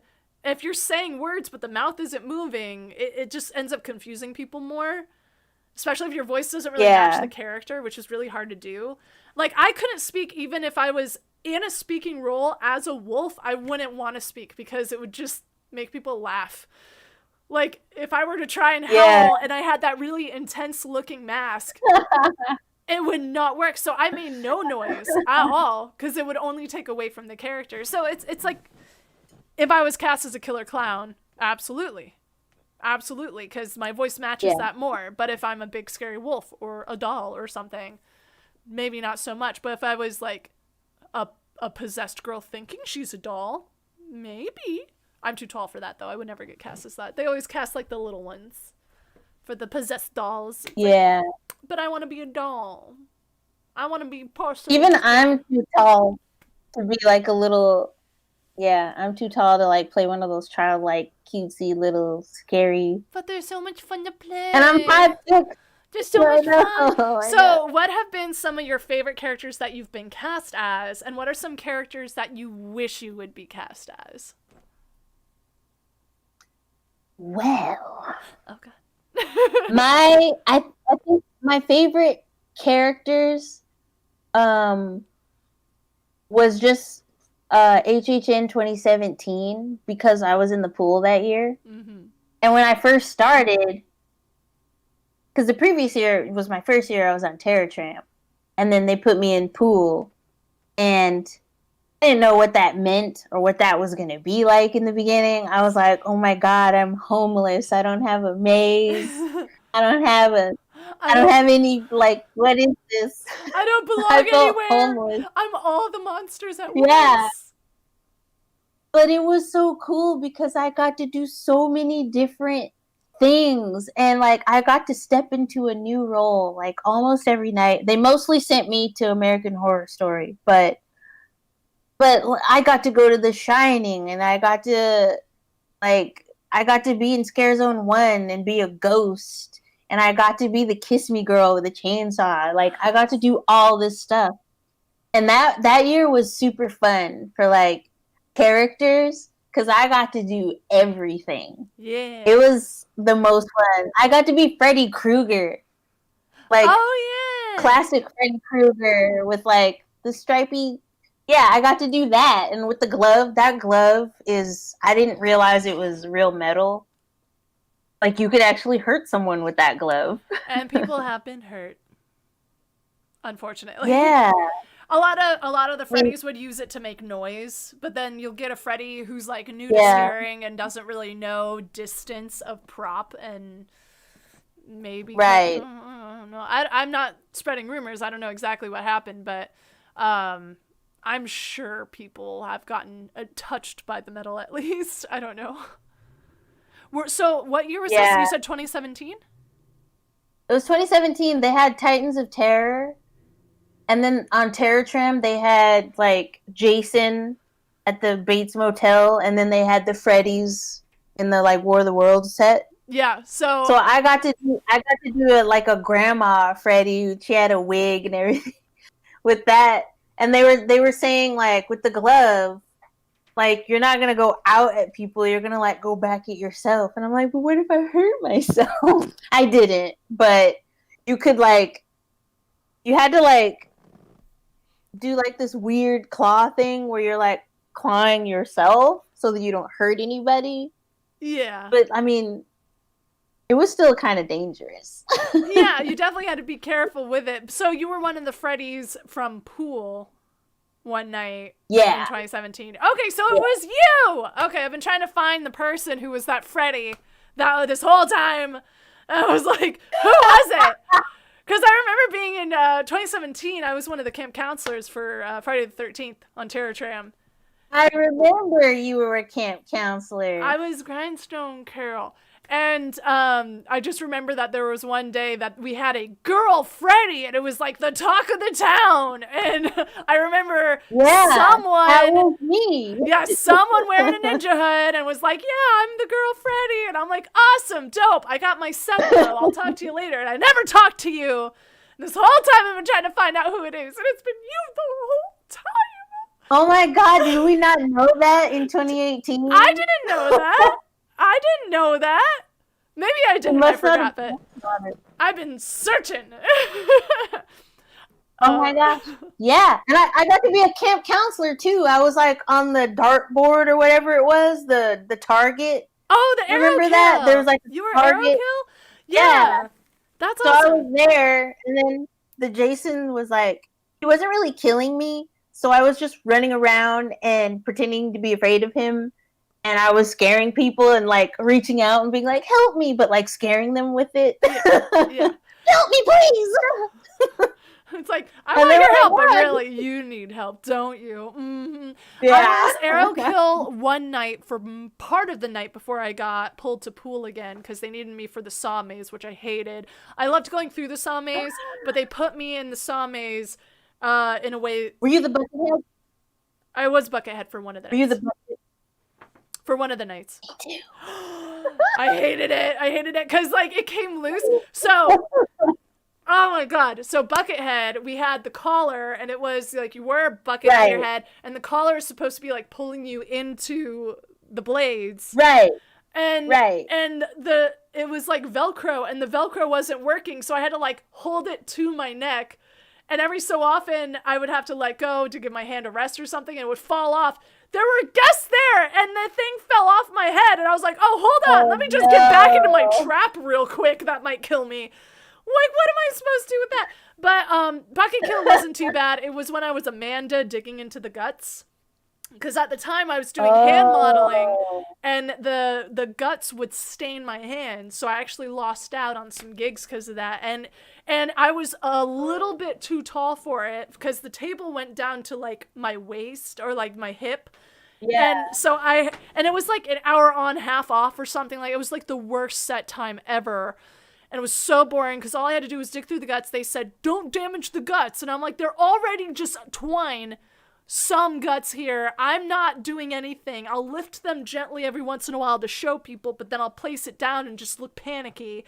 But I had to do this like weird split and like bend at the knee. Yeah. So I was in a constant squat position for an hour, just like, And there was a guy who was the kill. So it was just like half of his torso. The other half was a prop, obviously, because I'm not digging through real guts here.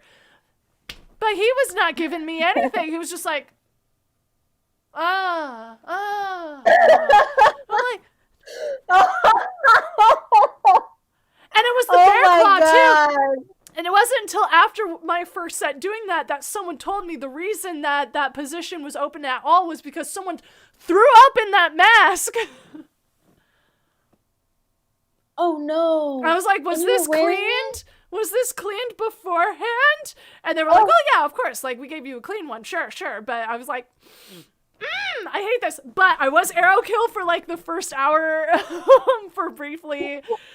And to go back to arrow kill, my favorite thing to do as arrow kill was to go up and do a mannequin scare with up at the target because you had the two dummies next to you. And this was absolutely a TikTok story. So if anyone is from TikTok and has heard this, I'm sorry for repeating myself, but I love this story so much. So I was a mannequin, essentially. And every so often, whenever a new group would come by, I would wait till the middle of the group. You always wait till the middle of the group. And then I'd come to life and then show my knife and go like, and then like act I was dying from the arrows. And then I would go back into position, then like pretend like I died, and then wait again until a new group was presented. So like it was new every time. But this one time, this person was coming through with a crowd and he was recording everything and he goes up to each dummy. He's like, that one's fake, and gets to me. Is like, that one's really fake. And I come to life in that moment and scare him so bad he drops to the ground, drops his camcorder, and does this Scooby-Doo run effect before sprinting through the rest of the maze. And his friend had to like pick it up and run after him. Oh my god. How embarrassing for him. I was like, I'm alive for now. I'm not a dummy. Oh my Got god. you. Let's look at the chat real quick. Bubba's here. Hi, Bubba. Scarebase is always weird like that. Oh, that was you! Or the old after rap parties. Same. Yeah. Like Bubba and we never met scaring, but like we kind of passed by each other at Scarebase sometimes. So I like knew Bubba, but not knew Bubba. And it wasn't until one of the rap parties that I wasn't even scaring that year, but I was invited to the rap party. So I went and I ran into him there. And that's when we officially met, was like at a party. I think I actually walked through when you were there. Cool. Queen Harley, hi. Black Betty, I just interviewed you. Our on half off sounds brutal. It was very brutal. It was absolutely disgustingly brutal. It's the worst. Table kills are the most chill when you actually fit the table. I haven't done table kill, but I feel like it'd be really challenging because you're only working with essentially half of your body. And I feel like I said this in one of my YouTube videos, but you have to really understand the physics of what's happening to you, because in that instance, like, Amanda's digging through your guts. You're not going to be in a half crunch position because your ab muscles are not working right now. You don't have abs. So all you can do is lay down. And yeah, you could reach out to people, but why not fight the person who's digging through your guts, you know? So you can mix it up a bit, talk to your partner and everything. Plague Doctor, don't know how people can do those table scares. I've actually fallen asleep on accident. You have to really be in the moment. I've had friends who've done them and didn't fit the table, and they would get like bruised, or they would get like neck pain and stuff. And, oh, that's brutal. Like, it can be really hard. Yeah. Oh God. Yeah, it's like I have so much respect for the people that do that, because first off, it's tough because you're gonna get bruised. You're gonna be hurting in some muscles because you're gonna be in this weird contorted position for a long time, and to stay in character that whole time while also trying to scare people, it's hard. So most of the time, if you're a table kill, I assume that there's also a monster there or something killing you on the table.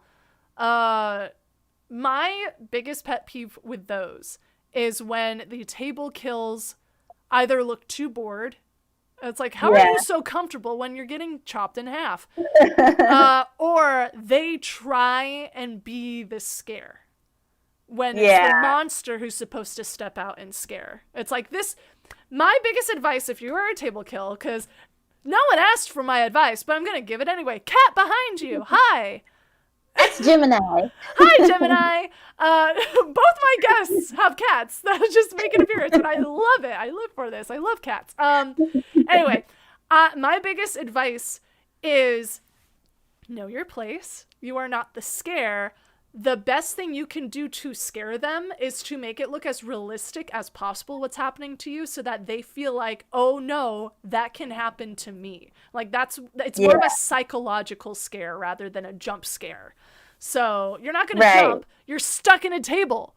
Don't jump at them, but make them feel like if this big guy chopping me in half reaches you, this is something that can happen to you, which will make them want to run away. So just be realistic and don't be bored. If you look bored, I'm going to be bored. Tell me some of your favorite scare stories. Well, I have an inappropriate scare story. Sure. That something happened. I was in my hide, and I was scaring. Did my first set. It was my very first set of the night, so I was like refreshed. I was like, things are going great. It's going to be a great night. And so my double comes to tap me out, and as I'm making my way through, because I have to like kind of wait for a break in the crowd, but I'm like leaving in character, and I'm going through the curtains like this, and I accidentally caressed a woman's breasts. Monica! I know, and she was like, and then I was like, oh my God, I'm ruined. So I run off set, and I like find my supervisor, and I was like, I just molested somebody. I am so sorry. And we were like waiting for a complaint to come in, but like a complaint never came in. So I was like, okay, either she forgave me or she was kind of into it. I don't know. ¿Por qué no los dos? It was like, I was so scared. I was like, oh my God. Because if someone touched me like that, I'd be freaking out. But it was an accident. You know, I was just trying to go through the curtains. I didn't realize she'd be there. Did you apologize in character in any way? Like after you did it, did you go like, yeah, I was just like, and just like up against the wall, just like, nope, not doing it again. like, I'm so sorry. I felt really You had bad. this sixth sense. It's like, there's a girl over here. Let me just. Oh my God. It was either really lucky or really unlucky that happened. Right. And I would be freaked out too, and I think you did the absolutely right thing of telling your supervisor right away to diminish any kind of liability on your end. Absolutely. Always talk to your supervisor if you have any questions or concerns or anything like that. If you accidentally touch a guest, just in case they complain later and it really was an accident on your end, talk to your supervisor, let them know. Yeah. Just so they could brace themselves for a complaint too. Like, they just need to brace themselves just in case. One of my other positions I was in, I was popping out of a portrait with an axe, and I popped out a little too hard, and I hit a guy square on the head. And I was like, oh my God. So I run off set. I find my supervisor. I was like, I just hit a guy on the head. I am so sorry. I hit him really hard. Like, I felt the impact. Like, I hit him really hard. Oh no. And so he was like reviewing the cameras, and then I'm like waiting off set, and I'm like, oh my God, I'm in trouble. I'm fired. I'm ruined. I'm over. And he comes back and he's like, oh, you're fine. That was my friend. He loved it. And I was like, what? You guys so lucky. Oh my God, Monica. I was like, excuse me? And he's like, yeah, you're fine. Go back out there. What? I thought for sure, like, I'm fired. They're going to tell me to pack my bags and leave. But no, the guy was like, he thought it was great. Yeah, you'll get that every once in a while. People are totally chill with it. And those are the best people in the world who understand. Like, it was an accident. I'm sorry. I didn't mean to hurt you. It's so hard to see out of a pop-out, especially if you don't have a monitor. But even if you have a monitor, it's so hard to judge the spacing. The monitors do not give you an accurate... the depth perception on the monitor is not accurate. Because people are, like, either way closer or way farther away, depending on what monitor you're looking at and what maze. Like, that's been my experience. Like, either... I think they're down the hall and I pop out and they're right in my face and I'm like, wait, did I misjudge that? So then I have to like spend a lot of time like learning my monitor and like, is my monitor lying to me? I don't know. Like when it's slow, just stick out an arm and see how far it goes. Yeah. And someone randomly walks in your room and you're like, oh my God, oops. 'Cause I'm like, how? I have to say we are very spoiled at HHN though to even have monitors, because I've worked in mazes where we didn't have monitors. It was literally just a sheet and I had to pop out and just like judge it by that, and I had no idea whenever someone was in my room, so I'd be like kind of peeking out, and then sometimes they would see me peek and get scared from that, and it's like, okay, that was the scare, I guess I'm not popping out. Okay. They just saw an eyeball and that was it. There was a room in the Ash versus Evil Dead maze when I played Amanda. We didn't have a monitor. We were just in a dark hallway, and we just had to like listen and look for people to walk through. Mm-hmm. So like when they come, you just like jump out, and that seemed like a very dangerous spot. And like you could get hit like this. Yep. It was like kind of scary. I never knew when to. It's always hard to tell whenever there's someone there to pop out at, but if it's a supervisor, we're not supposed to scare those that work on the maze in any way. So like the crew or the supervisors going through, we're like told not to scare people. And I always feel so bad when I accidentally do, because like, I don't know who's coming through. I just heard footsteps and I know to pop out now. And there was one time though that someone asked for it. You can't always tell, like, sometimes I could tell, like, oh, that's a maze host because they're, like, fully cloaked. Yeah. But sometimes if it was, like, an employee, you know, that monitor doesn't it's not in color. So I just see like whites and blacks and grays. Like I don't know who this person is unless I know their face. Yeah. And I would pop out and scare employees all the time and like feel like a real jerk afterward. So I think we all do it. We never mean to, but it's like I'm doing my job. I went through Killer Clowns with Glenn. And for people who don't know, Glenn's my boyfriend, and Monica actually knows him. She's known him longer than me, which is hilarious. But Glenn worked. I've known him from college. Yeah, they went to college together. So I think that's so funny that like we have mutual friends for different reasons. But Glenn worked Killer Clowns last year, and he had to go through the maze multiple times throughout his shift and tell them like he would do this to like show them to trigger, like do the trigger so I know that it's working. Yeah. And then he brought me through the maze. And I was like, well, they're not allowed to scare you because you work on the maze, right? And he's like, oh, no. Each one of them has to pop out at me because I need to test the triggers. And he would put me in front of him and he would do this behind me so that they would jump out at me every single time. And it got me. That's great. It got me good. I was like, every single thing is popping out at me right now. Killer Clowns was terrifying. That was my favorite I was maze. so scared. I was scared too, and that's why it's my favorite maze. It let us go through the mazes one night, and that one scared the crap out of me. I was not expecting to be that scared because I'm not afraid of clowns, but I was afraid in that maze. So the first time I went through that maze, I did a vlog on Friday the 13th in September. So it was like one of the first nights following Horror Nights. I went through by myself for all of those things and I recorded my reaction. I remember being very, very, very scared of Killer Clowns. Like it actually made me drop at some point. And I love having fun being scared. I'm not usually easily scared, but I allow myself to be scared going through haunts just because it's more fun for everybody.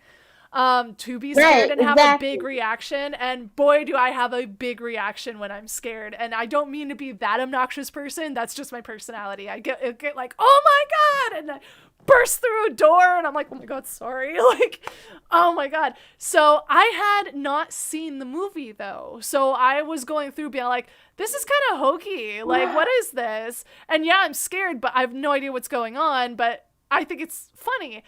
And then I saw it because it's free on YouTube or something, at least at the time it was. So then Glenn and I watched it together so that we both would have an appreciation for the maze since he was working it and I wanted to go through it again. So we watched the movie, and after watching the movie, we went through the maze again, and I said, oh, they did a great job on this maze. It looks just like from the movie. It wasn't the maze that was hokey. It was the movie that was hokey, and it made so much more sense, and I appreciated it so much more. So, yeah. If you're going through Horror Nights, watch the movies first, and then you'll have a better appreciation of the mazes because they go all out for the mazes. It's amazing. It's amazing. And don't be that person that's just walking through like, this isn't scary at all. Like the maze is what you make of it too. You know, you have to bring an open-minded, like, what am I trying to say? You have to like give yourself over to the maze. Like you have to give yourself over and like allow yourself to be scared so that you can have fun instead of walking through like some macho, this is fake. You know, you're not going to have fun like that. And the actors, from our perspective, we're not going to have fun either because we want you to have fun being scared. That's our job, is to entertain you by scaring you. Yeah. Me personally, if I'm not going to entertain you by scaring, I'm going to try and make you laugh because at least it's something. Like, I want a reaction from you. So if you try and put on a brave face and you're just like, I'm not scared.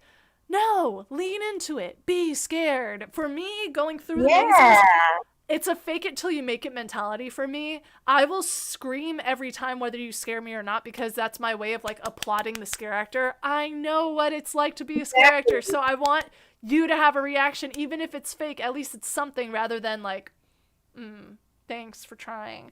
And then eventually I will actually start to feel scared because I've been acting scared for so long. I will start to actually be scared and have more genuine reactions. So it's a fake it till you make it. Right. Yeah. We all know that we're at an event and these are actors in costumes and there's props. We all know it's fake and it's not real and that nothing bad is going to happen. So with that being said, let's have some fun. I will say it is more terrifying after you have been a scare actor at a haunt for a long time and you've made friends who are still acting that year you're not, and you go in as a guest and then everyone starts to scare you and like touch you and everything because they know you personally, but they're in masks and you are not, and you're like, do I know you? Why are you touching me right now? Yeah, it's That was me last scary. year. It is Well, scary. we got to go through Scare Zone 1 and a bunch of them like knew me from like previous years and they had their chainsaws and they were just all up on me and I was scared. Like I was like, I know these people, but also I think I might get hurt. Because, like, if they know you and you know them, there's this camaraderie of, like, I'm not going to get you in trouble. Like, don't hurt me, but I'm not going to get you in trouble if you touch me. Right. So, like, I've had friends straight up tell me, if you come through my maze, I am kidnapping you. I am taking you backstage as an example to others to not mess with me. And I'd be like, don't. Right. But then I don't realize it's actually going to happen. And then they kidnap me. And I'm like, ah! They drag you in their hide. You warned me and I still was unprepared. Was not ready. But of course, if I was in their position, I would absolutely do that too. Be like, I know you. When I was the wolf, if I had a friend come through, my way of letting them know it is me, because they would like look at the wolf and be like, Noelle, is that you? Noelle? Let me see your eyes. And to let them know, I wouldn't just nod yes because I can't see anything. I would look at them with my human eyes in the mouth, and then I would boop their nose with my claw. And they'd be like, Noelle! I'm like, yeah, it's me, hi. And then I would go off and scare, and they'd be like, yay. It was so fun. Do you have any way of letting friends know it's you without, like, speaking? Because we're not allowed to speak, right? Or do you let them know, like, yeah, it's right. me? Do you have a way of letting them know? I would, if they came up to me and, like, we knew each other and they kind of thought maybe it was me, I would just do, like, a little giggle. Because, like, all my friends know my voice sounds like, so I'd be like, and they'd be like, Monica! It's like how you end your YouTube videos, the video. Yeah. By the way, Monica has a YouTube channel. You should totally follow her. I know you posted the other day or today or something like that, some of your HHN experiences. You want to talk about that a little bit?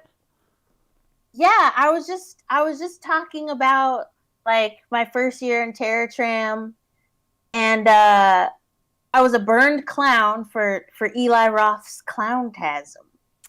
And on employee preview night, I go out, I have my costume and my axe, and I'm like ready to scare. And this like drunk girl comes up and like presses me against the fence. So I'm on the barricade. It's me, the barricade, and then the plane is behind me.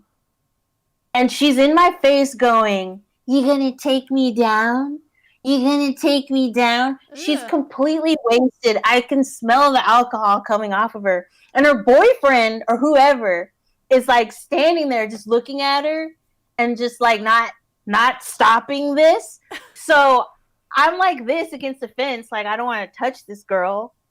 And I'm trying to make eyes with the boyfriend, and I'm like gesturing, like, get her. And eventually, after he lets it go on for several moments, he's like, "Come on, babe. Let's go, babe." And I was like, what the? Like, this is employee preview night. Do you guys work here? Like, what? It was employee preview night? Oh my God. Yes. I was like, who is this person? Oh my God. It was crazy. And like, maybe in hindsight, I should have been like, hey, she's a little drunk. But like, it was my first year and I didn't know anything. And also in the moment, you wouldn't know what to do. Because you could look back in hindsight and be like, I should have done this, I should have done that. But you don't predict when things like that happen. Maybe with years of experience, if the same thing happens over and over, you have like a go-to response. But you also have a new character every year that you're working with, and you have to stay in character. So that's tough. I think you handled it well, but that's tough. Bubba says preview night can be the worst. It can be because people are very comfortable. Awful. Yeah. They know you, and then they treat you like garbage, and it's like, hey, I'm still a human. I'm your friend. Why are you picking on me? Like, what the hell, man? Right. Preview night, my first year scaring was so weird because I was on a stage. I was at the grindstone, and I was like still finding my footing. Give the actors at least a week to get their footing with their character, because like the first few nights, we don't know our sets yet. We don't know our costume. We're still trying to like work out the kinks of our costume and our character development and everything to really find our footing. So just give us some time. And we don't really get time to do that beforehand, because it's like preview you're cast, and then here's preview night. Okay, now you're doing it, and you're like, wait, what? This is what it feels like every year for me. It's like, hey, orientation, here's your costume, but like a picture of it. You don't actually get to try it on. Okay, now go to this other destination and try it on, and we'll see if we can make it fit you a little better. Oh, it doesn't fit you at all? That's okay. We'll keep it as that for the whole run. Now, preview night, good luck. And now you're live. Like, it's scary. I did have to turn one woman in, though, because she was walking through Terror Tram, and she had one of the Harry Potter wands. And she was, like, shaking it at us. And it's like, okay, first of all, these things are dangerous. You can't just walk around going like that. So I did go and turn her in, because she got a weapon. It's a weapon. It is. You can use that to hit us. Or cast a spell on us. Or impale us. That's another one. For sure. I don't want to be impaled. Thank you. Not today, at least. Can we save it for the weekend? No, thanks. The only wand I have is the special edition one for the Dark Arts show, because Glenn worked on that show. Oh, that's super cool. Yeah, and we went to the like fan event. That was our first official date as boyfriend and girlfriend, was that event.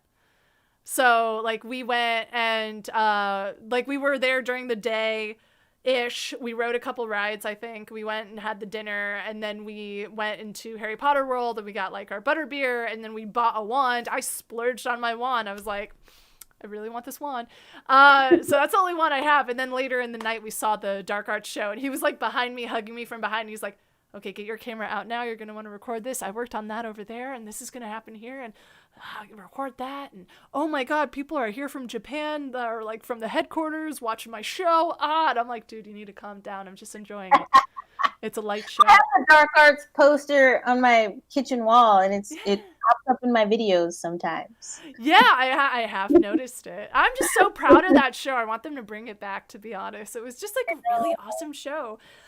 Anyway, we're getting a little off topic. We don't scare in Halloween Horror. Halloween Horror Nights does not scare in Harry Potter World, but I wish they did. I wish they had like the Dementors or someone, or like. If I was in charge, and I'm not in charge of anything, but if I were in charge, we would have Dementors on stilts. We would have Voldemort on stilts, and I would have Death Eaters running around with like the Death Eater masks and the big cloaks, and they would have like maybe some wands, but like a little bigger and softer so they can't actually hurt anyone with. Yeah, like they could bend in case you accidentally poke someone. Yeah. Maybe something that lights up that they could use. Like if I was in charge, I would have all that. Yeah, absolutely. I would be for it, because then you'd bring in a whole different crowd, but it's still scary. But it's like this nerdum, and like we have a lot of nerdums going on in the mazes. Like if you're a huge fan of the Saw series and we have a Saw maze or something, of course we're going to get those people. We had a lot of people for Killer Clowns come through who had like tattoos from the movie and stuff. It's like a cult classic. And I was like, okay. And they were like, I've gone through this like 5 times. Like, okay. They don't get paid by how many times you go through, but I'm glad you appreciate the maze. And I know they just want to like spot every little thing that they can. I would too. And they do a great job every year. So I'm sad we can't scare this year. But we talked about some of the characters that you have been. What about some characters that you wish you could be? Well, I wish I kind of want to be Freddy Krueger again. Yeah. I mean, I know I got to do that. I did it 2 nights, but I think it would be cool to play Freddy Krueger for like an entire run. That would be really cool. I would also, I would like to. We're never gonna get to do a Harry Potter thing, but I would love to be a Death Eater Ooh, that in would the be Wizarding cool. World, chase people around. I think that would be really fun. But I don't think I'll ever get to do that. I don't think they'll ever do that. Well, I feel I like mean, they there's did that hope. in Florida, so maybe if you go down to Florida, they might, but you never know. But like Florida gets to do all kinds of stuff that we don't get to do, and it's unfair. It really So is. Like they have so much more creative freedom. I actually talked to a couple people who've worked at the Orlando resort, and they said that there's a lot of more creative freedom with the characters. They'll just give you a costume and say make up your character, and then you have this whole zone to wander around. And yeah, I mean, we kind of get that a we little a bit. little bit, but they just have a lot more space to play with, and they have a lot more people who are Yeah. cast, and like a lot of like random characters. Like the characters that I've only been a camp counselor and the wolf is like an actual character from the movie, so I needed to act like a wolf. There wasn't a whole lot of creative freedom with that one. But with the camp counselor, I was on a stage and I was sitting the whole time, so I didn't have much freedom to move, let alone creative freedom for character development. I could go around screaming, "My face! Jason did this, and I was born here, and this is how I ended up here, and here's my whole character arc story, and I just miss my mom!" You know, like I could have done that, but I can't because I wasn't wandering around, and we can't speak, and man. I just want to Right. be a crazy clown. That's my go to.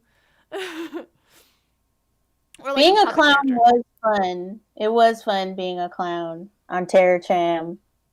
Uh, I got to do like Purge a couple of nights Ooh, that's fun. when the tunnel was Purge themed, and that was fun. And it just felt like being at like a rave or something, and I'm just walking around. I felt so badass with my little prop, and I oh my god, I thought I was the coolest person ever on 2 legs. Let me ask you some questions about Toxic Tunnel because I mean it's not always Toxic Tunnel, but that's how I come to know it. Because it's been Toxic Tunnel in the last couple of years. So in the tunnel, for those who don't know, you have to go through a tunnel in order to get to the metro set, like the backlot area. So they put a bunch of scare actors there to keep you entertained during that long walk. How do Right. you scare when there's nothing to scare behind at all because it's just the tunnel and they have those intense strobe lights constantly going? Because I feel like that would drive me crazy. So how do you scare in the tunnel? Well, what I would do is I would just kind of like walk really slowly, like looking around, kind of like I'm looking for somebody to pick on because basically I am. And I would see somebody who looked really vulnerable, and once we made eye contact and they realized, "Oh crap, she saw me," I'd start like making my way over to that person, and I'd freak them out. And I would just do that my whole set, like pick people and like follow them and scare them that way. I mean, you could also like run up. I've seen people like run. There were in toxic tunnels. There were guys doing flips and stuff. It was amazing. Like Dang, acrobats. I saw a video of a guy like doing a flip, and he walked backwards on his hands. I don't know who that Woo! was. You need to interview whoever that was.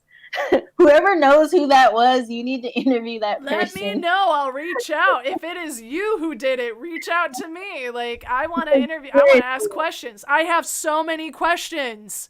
It was seriously cool, but that was my tactic. Is I would just walk slow, and I would just do like I'd find somebody and do like some crazy eyes, and then just follow them. It Ooh, was freaking out every time, creepy. especially with like the strobe going. And like every time the light went off and came back on, I was like a little bit closer doing something else. And then they were just like, ah! I have not worked in that kind of strobe because it doesn't go completely black and then light. It's just like different colors of strobe constantly going, right? Yeah, but then the light will go off for like a couple seconds and then it'll come back on and then it'll like pulse and then it'll like pulse really quickly. So there's different tempos of it and it's kind of going along with the music. You can use that to really play with your scare and just like kind of move like crazy and like look at people.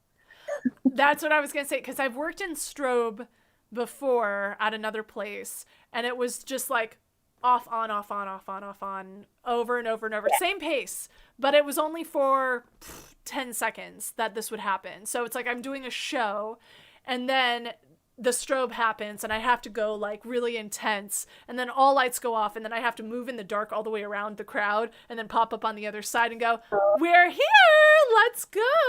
And just like totally different character. But when that strobe happens, it's like we're in an elevator and the elevator is crashing. Like that's the whole thing. It's like we're dropping in the elevator. So like lights go on and I'm like, what happened? Lights go off. I move to the other side of the crowd. You pull the rope, slow it down. The person pulls the rope. I pop up, the lights go out, lights come back on and I'm next to the person who pulled the rope. I'm like, well, there you go. It's this person's fault that we're crashing. He pulled the rope, you know? And then the lights go out, lights come back on and I'm on the other side in another corner. It's like, this is all wrong. We're gonna crash. And then lights go off, lights come back on and I'm in the middle of the crowd and I'm like, we're all gonna die. And then lights go off, lights come back on in strobe. I'm at the beginning, the entrance of the elevator and it starts off kind of slow but then immediately gets faster. What I would do in the strobe was I would do a back bend, stare at someone. As it gets more intense, I move more intensely, but then the last few strobes I would look this way, then this, and just stare at them. And the subtle movement really affected them. It's like, yeah. Oh my God. And then I would move at them and like try and grab their face so that when the strobe was going, I stopped when it stopped completely because I was that familiar with the strobe effect and when it would just cut out completely. So by the time it ended completely, I was like an inch from the person's face, about to grab their face. So when it ended, because of the strobe effect, it felt like I was walking through them. And then I would, in the dark, walk around them awkwardly and just like along the wall, like, then get to the other side. And I knew my spotlight on the other side. So when the light came on, we were like, we're here, let's go, moving on now. That was fun. Just like keep moving on as if nothing happened. But strobe is a lot of fun to work with as long as you're not affected by strobe lights. Oh my God. Did you hear about the year with the Blumhouse maze? They had a machine gun. There was a part you'd walk through, there was a machine gun and strobe lights, and then they had to take it out because people kept having seizures. Oh no. Yeah, and like people also have seizures in the tunnel, and I think if they're affected, I think there's an alternate way that they can get to the metro sets if you're affected by strobe lights. Mm-hmm. But yeah, people were walking through the maze and like getting to that part and like passing out and stuff. Oh God, that's so scary. That's so yeah. For the person obviously that's happening to, that's got to be a really scary thing to go through. But also as a scare actor, like I have so much compassion for people going through. It's like I don't want you to get hurt going through this. Yeah. We're just having fun, man. So if you're affected by strobe lights in any way, it's always good to ask whoever's in charge of the maze first. Like if you're going through a line, just ask whoever's at the front of the line counting people, like, hey, are there strobe effects in this maze? To what intensity are they? Because, better safe than sorry. Don't want anything bad happening to you. But just always assume some sort of strobe effect is going to happen at a haunt and ask ahead of time. Just sure. To be on the safe side. Welcome back, Vincent. I see your comment. Black Betty, the tunnel is hard. Yeah, it looks hard. I've never gone through it myself. Queen Harley, which HHN do you work? Florida or California? California. We're in California. Yes. That's all the comments. If anyone has any questions for Monica, now's the time to ask. because we're about to wrap up soon-ish. I want to work in tunnel. The last time I went through tunnel was as a guest, because last year I went as a guest. And my friend Aubrey, one of the other wolf girls, she was in that tunnel. And she sent me a picture of what she looked like and everything, so I knew what I was looking for. And I was walking through with Glenn. And this is hilarious, because at the time, Glenn had not met most of my friends. He still has yet to meet a lot of my friends, thanks to Mess. But I'm going through these mazes, and people are popping out, and I'm like, that was my friend Tori. That was my friend William. And he's like, I have no idea who these people are. They're in costume. And I'm like, yeah, sorry. And then I go through the tunnel with him, and Aubrey comes up next to me, and I'm like, Aubrey, is it you? She's like, I'm like, okay, good. And then she like grabs my arm, and we're like skipping through the tunnel together, and like Glenn's behind us, and I'm like, this is my friend Aubrey. And she's like, it's so grotesque because it's toxic tunnel, and like the faces are melting off and everything. And I'm like, this is my friend Aubrey. And he's like, I have no idea what she looks like. I don't know who your friends are. I'm like, that's okay. You don't have to. This is my friend forever. That sounds about right. And it was hilarious going through, because a lot of these people I met being the wolf or as Grindstone Kill, but it was mainly the wolf year. I met a lot of people doing that zone. And so we had this thing in our zone. I don't know if you're familiar with it, but we would howl at people we knew. So it was like, wolf pack, ow! Or like run up to people and we were like, hey, hey, and people would be like, wolf girls, ow! So everyone would like howl at us. We were like this little pack. We were the wolf pack. We were just 4 girls as the wolves. So going through the mazes as myself, if someone saw me and knew me, they would howl at me. Just like, ow! And I'd be like, ow! You know me. I don't know who you are. But you know I'm the wolf girl, so yay. Hi. We'll find out later in the text.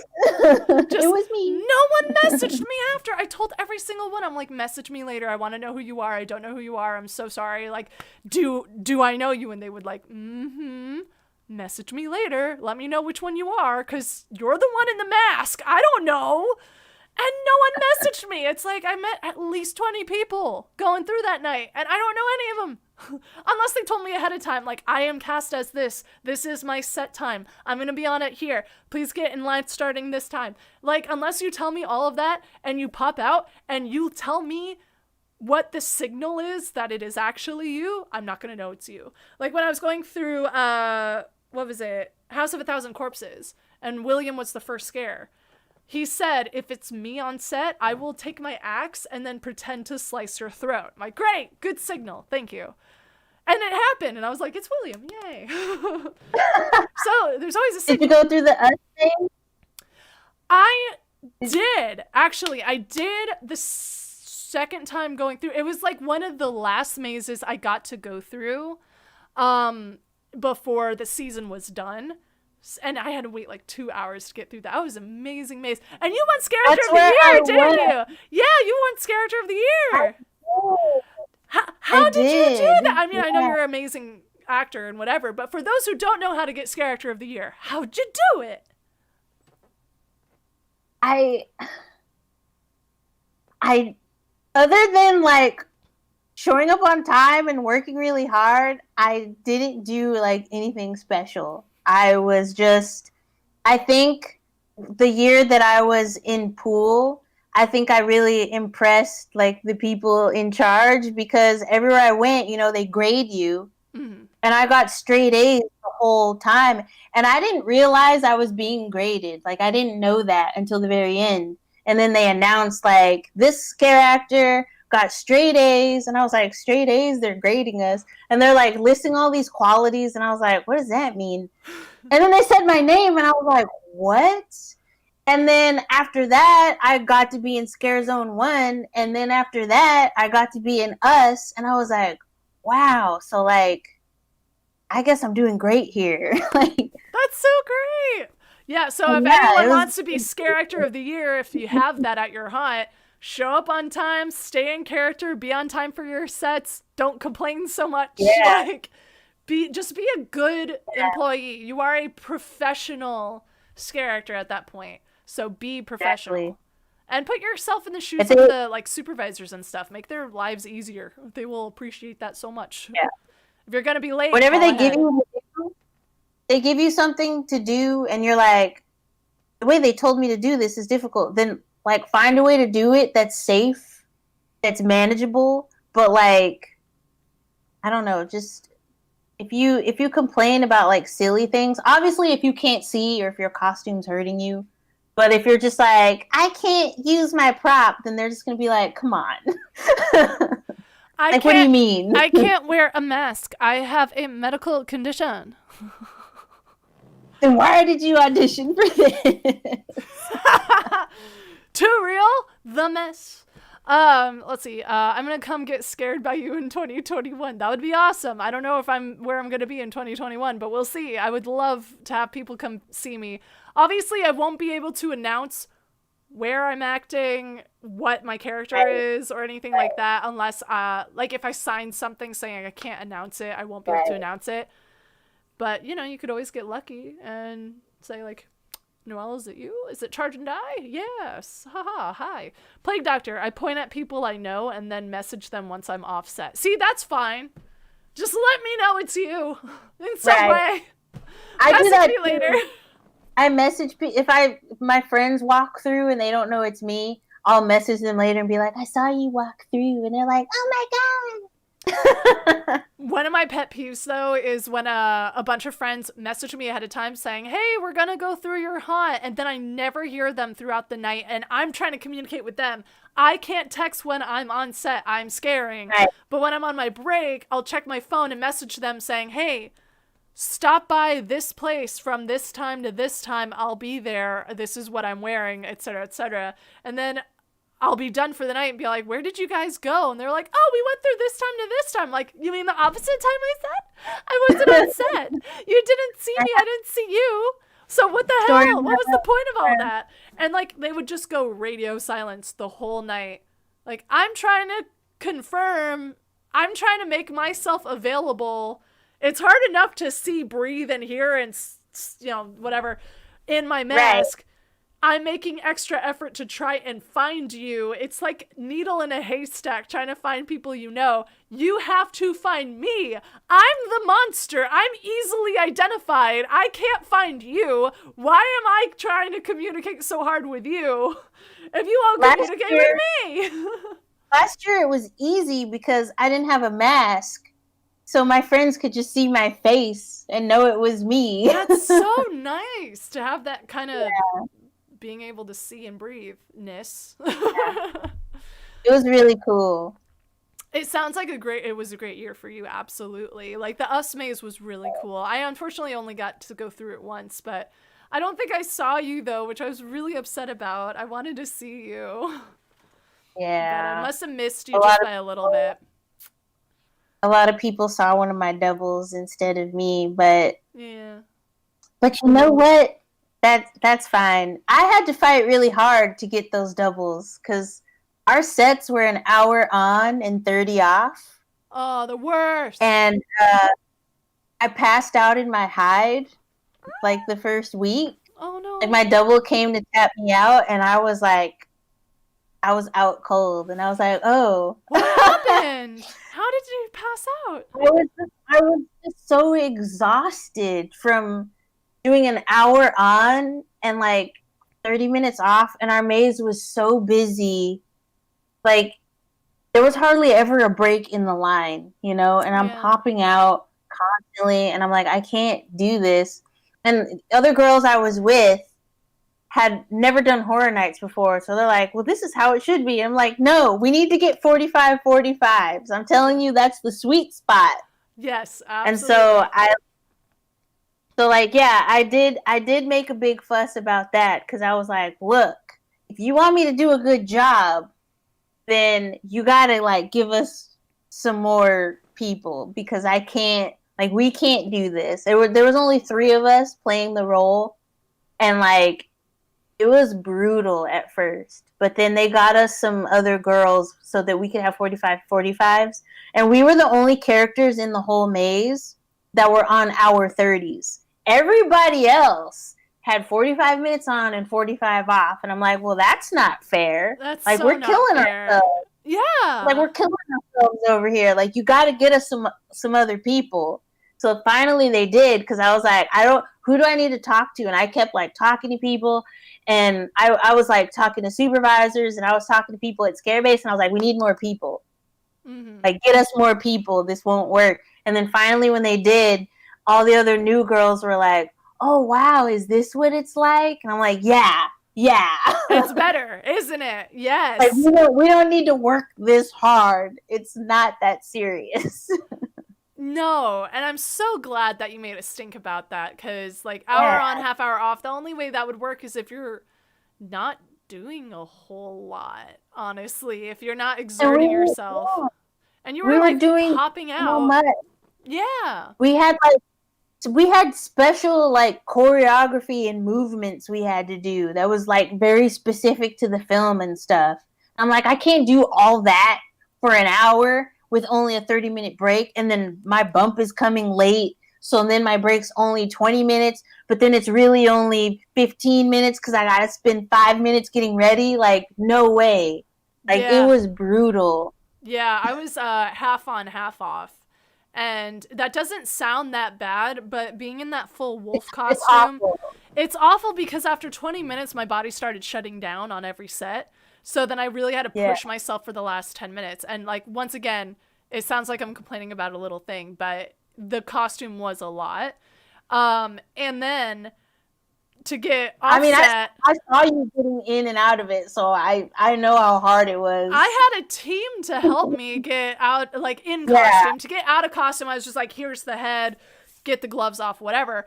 But it did take an extra person just to undo all the hook and eyes in the back in case I wanted to use the bathroom. I had to like fully get out of costume. It took the full 30 minutes to get offset, out of costume, use the restroom, and then get back into costume and then go back on set. Like, I literally only had time to pee and then take a sip of water or something, which was not enough time.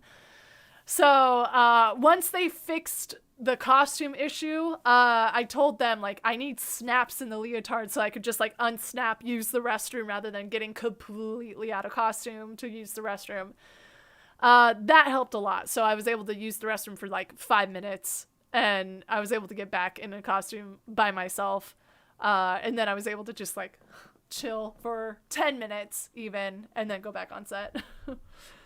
But it's rough. It is. It's rough. So 45 is the best because you actually feel like you get a break. And it's the same amount of time on as off. So it's better.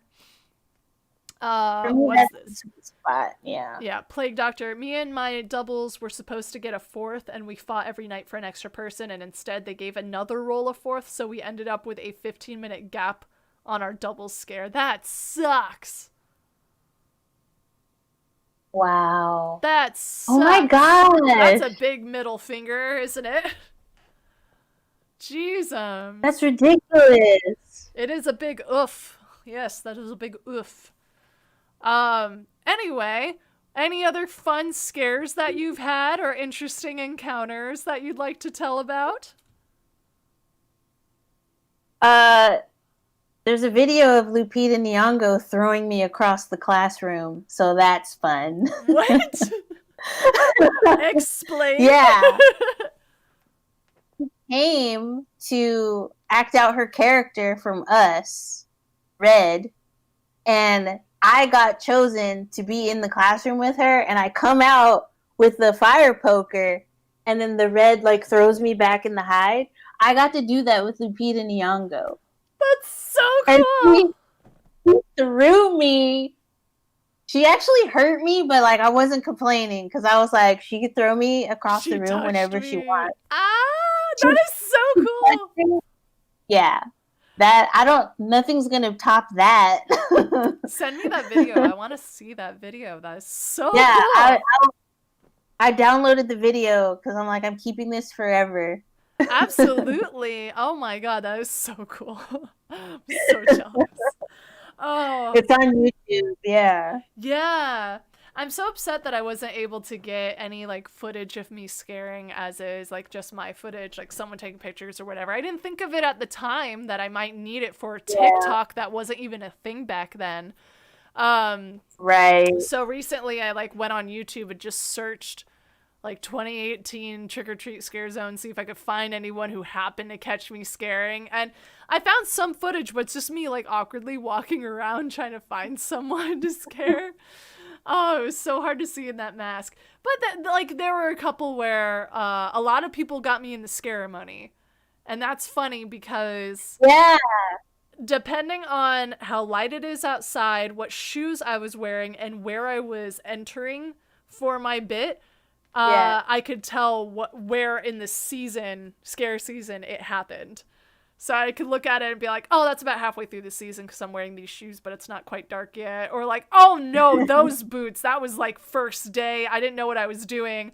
And then I saw another one where I saw my other wolf sisters entering like closer up and then me coming from really far back. And I was like, that's the day I was really late to set and I didn't get to my spot on time. Cool. Like, no one knows what happens behind the scenes. It was really tough getting in that costume. And there are many memories of like, oh, I know what happened there, but no one else does. I love how when you look up those videos, they're always labeled like the best opening ceremony ever. And I'm just like, every really? year we Cool. top ourselves. Every year we top ourselves. Every single one's the coolest ever. It's clickbait. It's totally clickbait. Because I did like our ceremony, but yeah, like I've seen other videos of other years and I'm like, they're all pretty cool. I wouldn't say like this is the coolest ever, but it was pretty cool to say like, hey, you know that wolf that howls and then is the first one to charge the crowd? That was me. And I had no idea. I went from being a kill my first year to like being in Ceremony and Scare Zone 1 and it was just so epic. But there was one time where I charged the crowd and the wall of people did not move at all. And it was the most awkward thing in the world.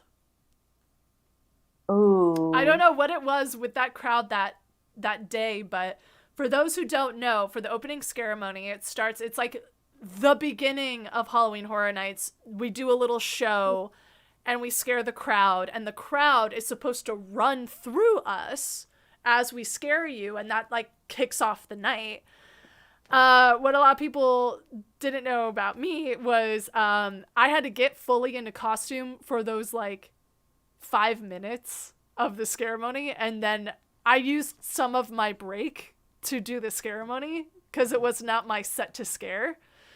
And I was the first one to charge the crowd, so I would like charge the crowd, not like physically hit, but like scare a couple people, and then I would like slip through to the backstage area and be like, cool, I'm gonna take my break now. But there was one day where I ran up to the crowd, and instead of them running by me because they're supposed to be scared, they were just like awkwardly smiling like, this is a nice time.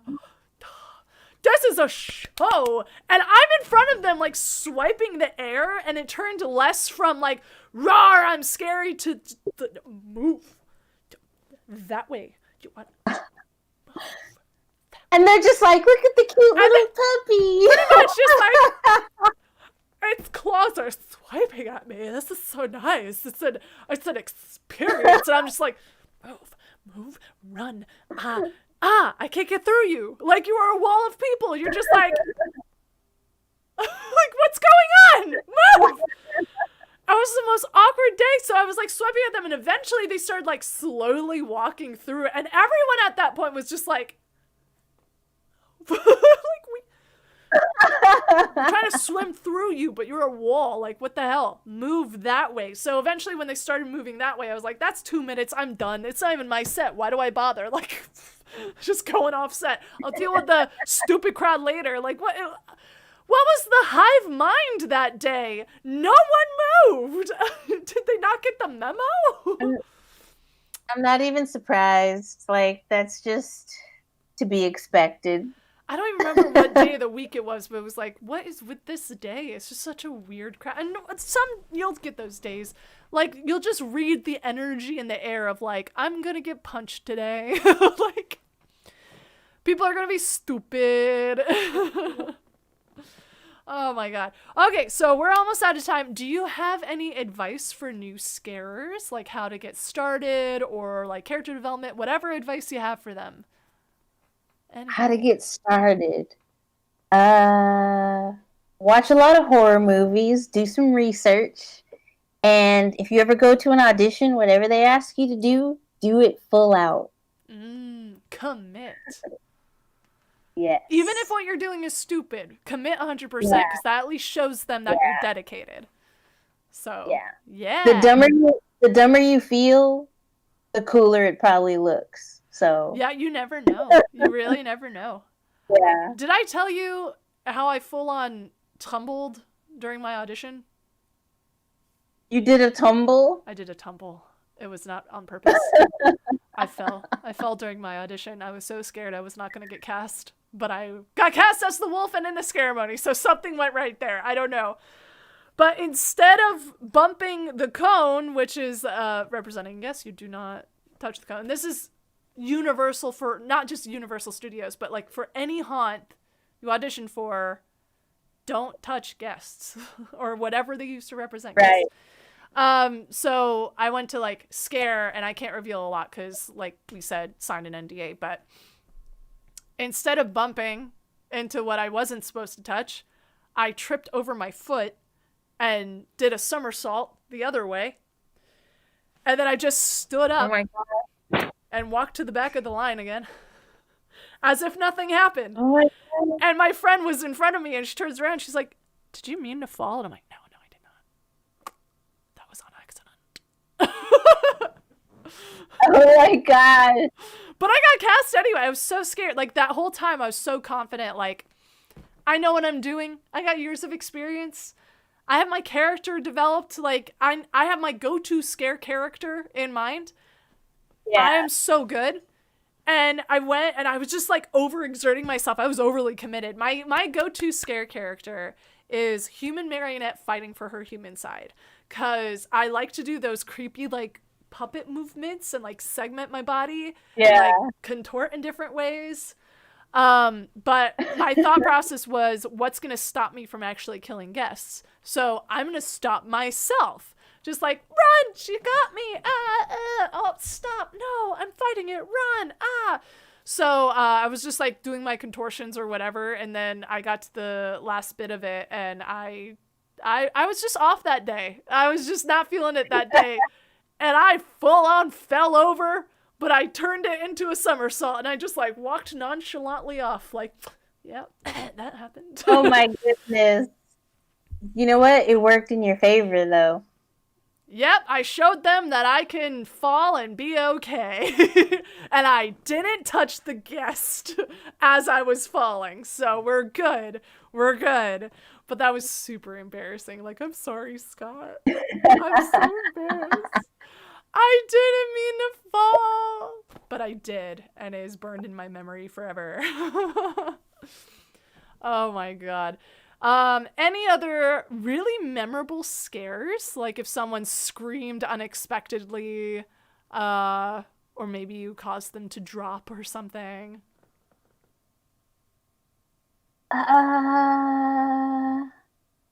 There've been a few people.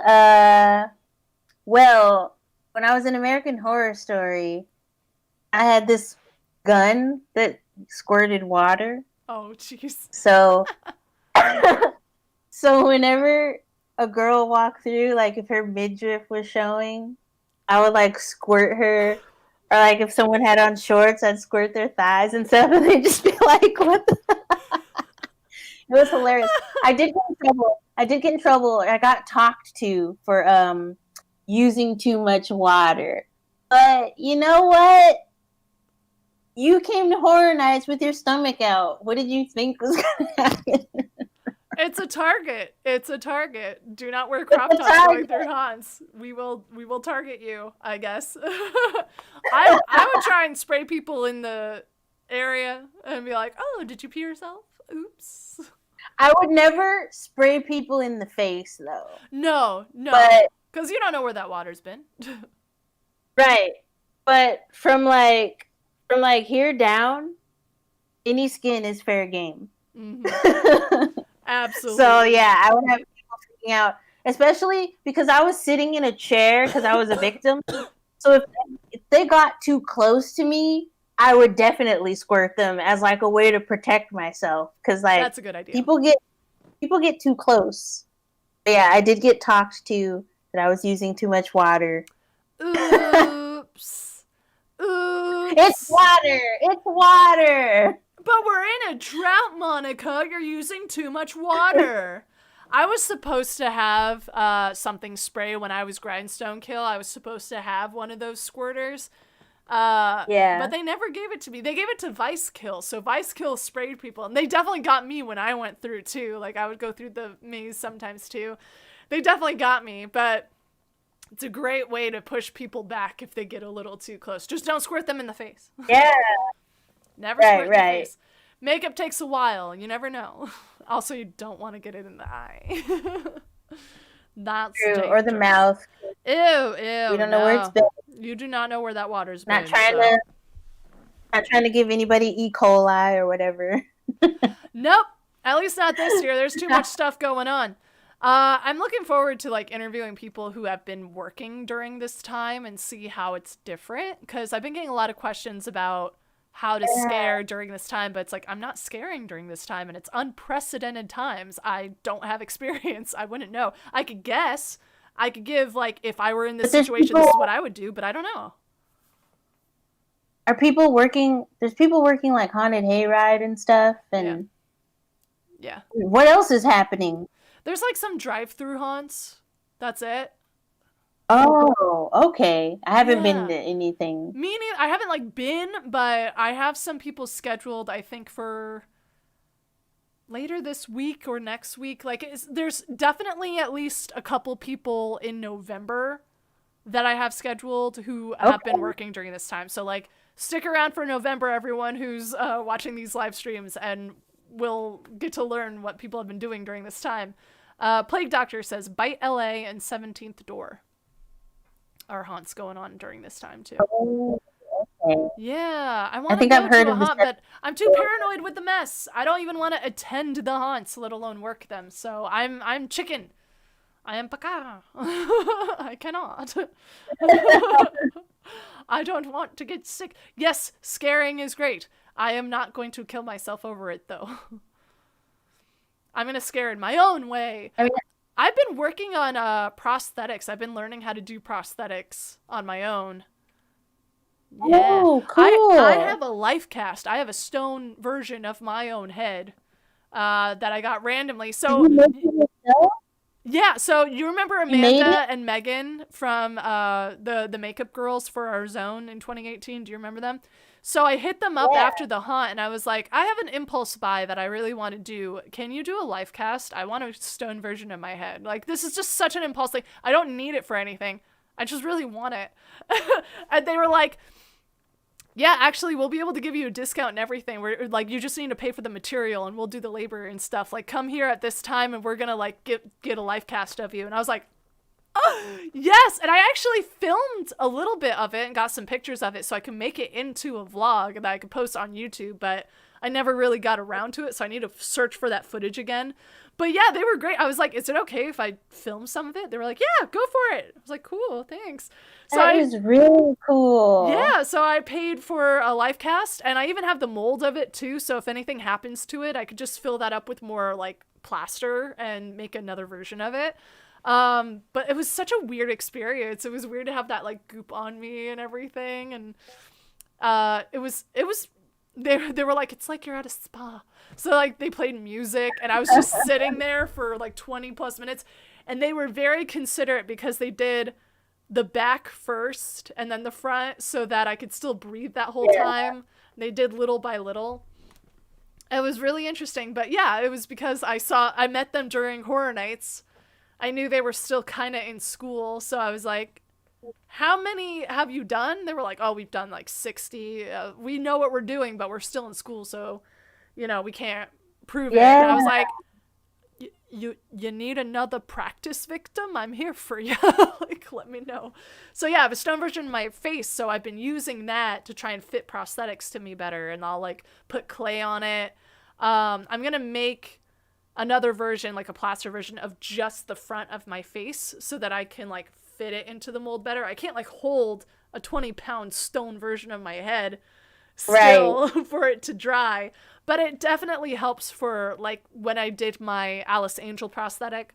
It was just liquid latex, layers and layers. So when I peeled it off, it fit my face perfectly rather than have That's it be really flat. Yeah, cool. Yeah. so yeah, I'm really excited about that, but that's just stuff that's been keeping me busy while I'm not scaring.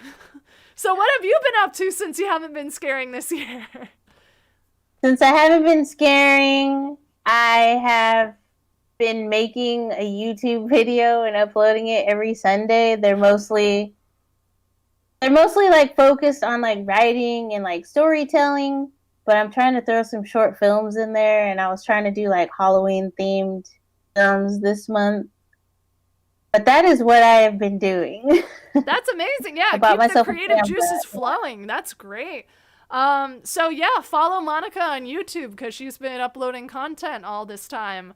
And she's a very talented writer and actress. So please follow her on YouTube. Oh, thank I you. have the link in the description below. I still need to add Nissa's links and everything, but I have Monica's. And would you like to plug any other things while we close out, like any other social media and projects and stuff?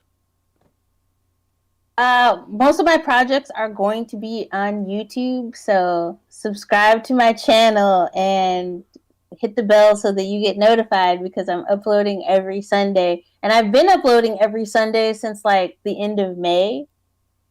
So all those weeks I have a video.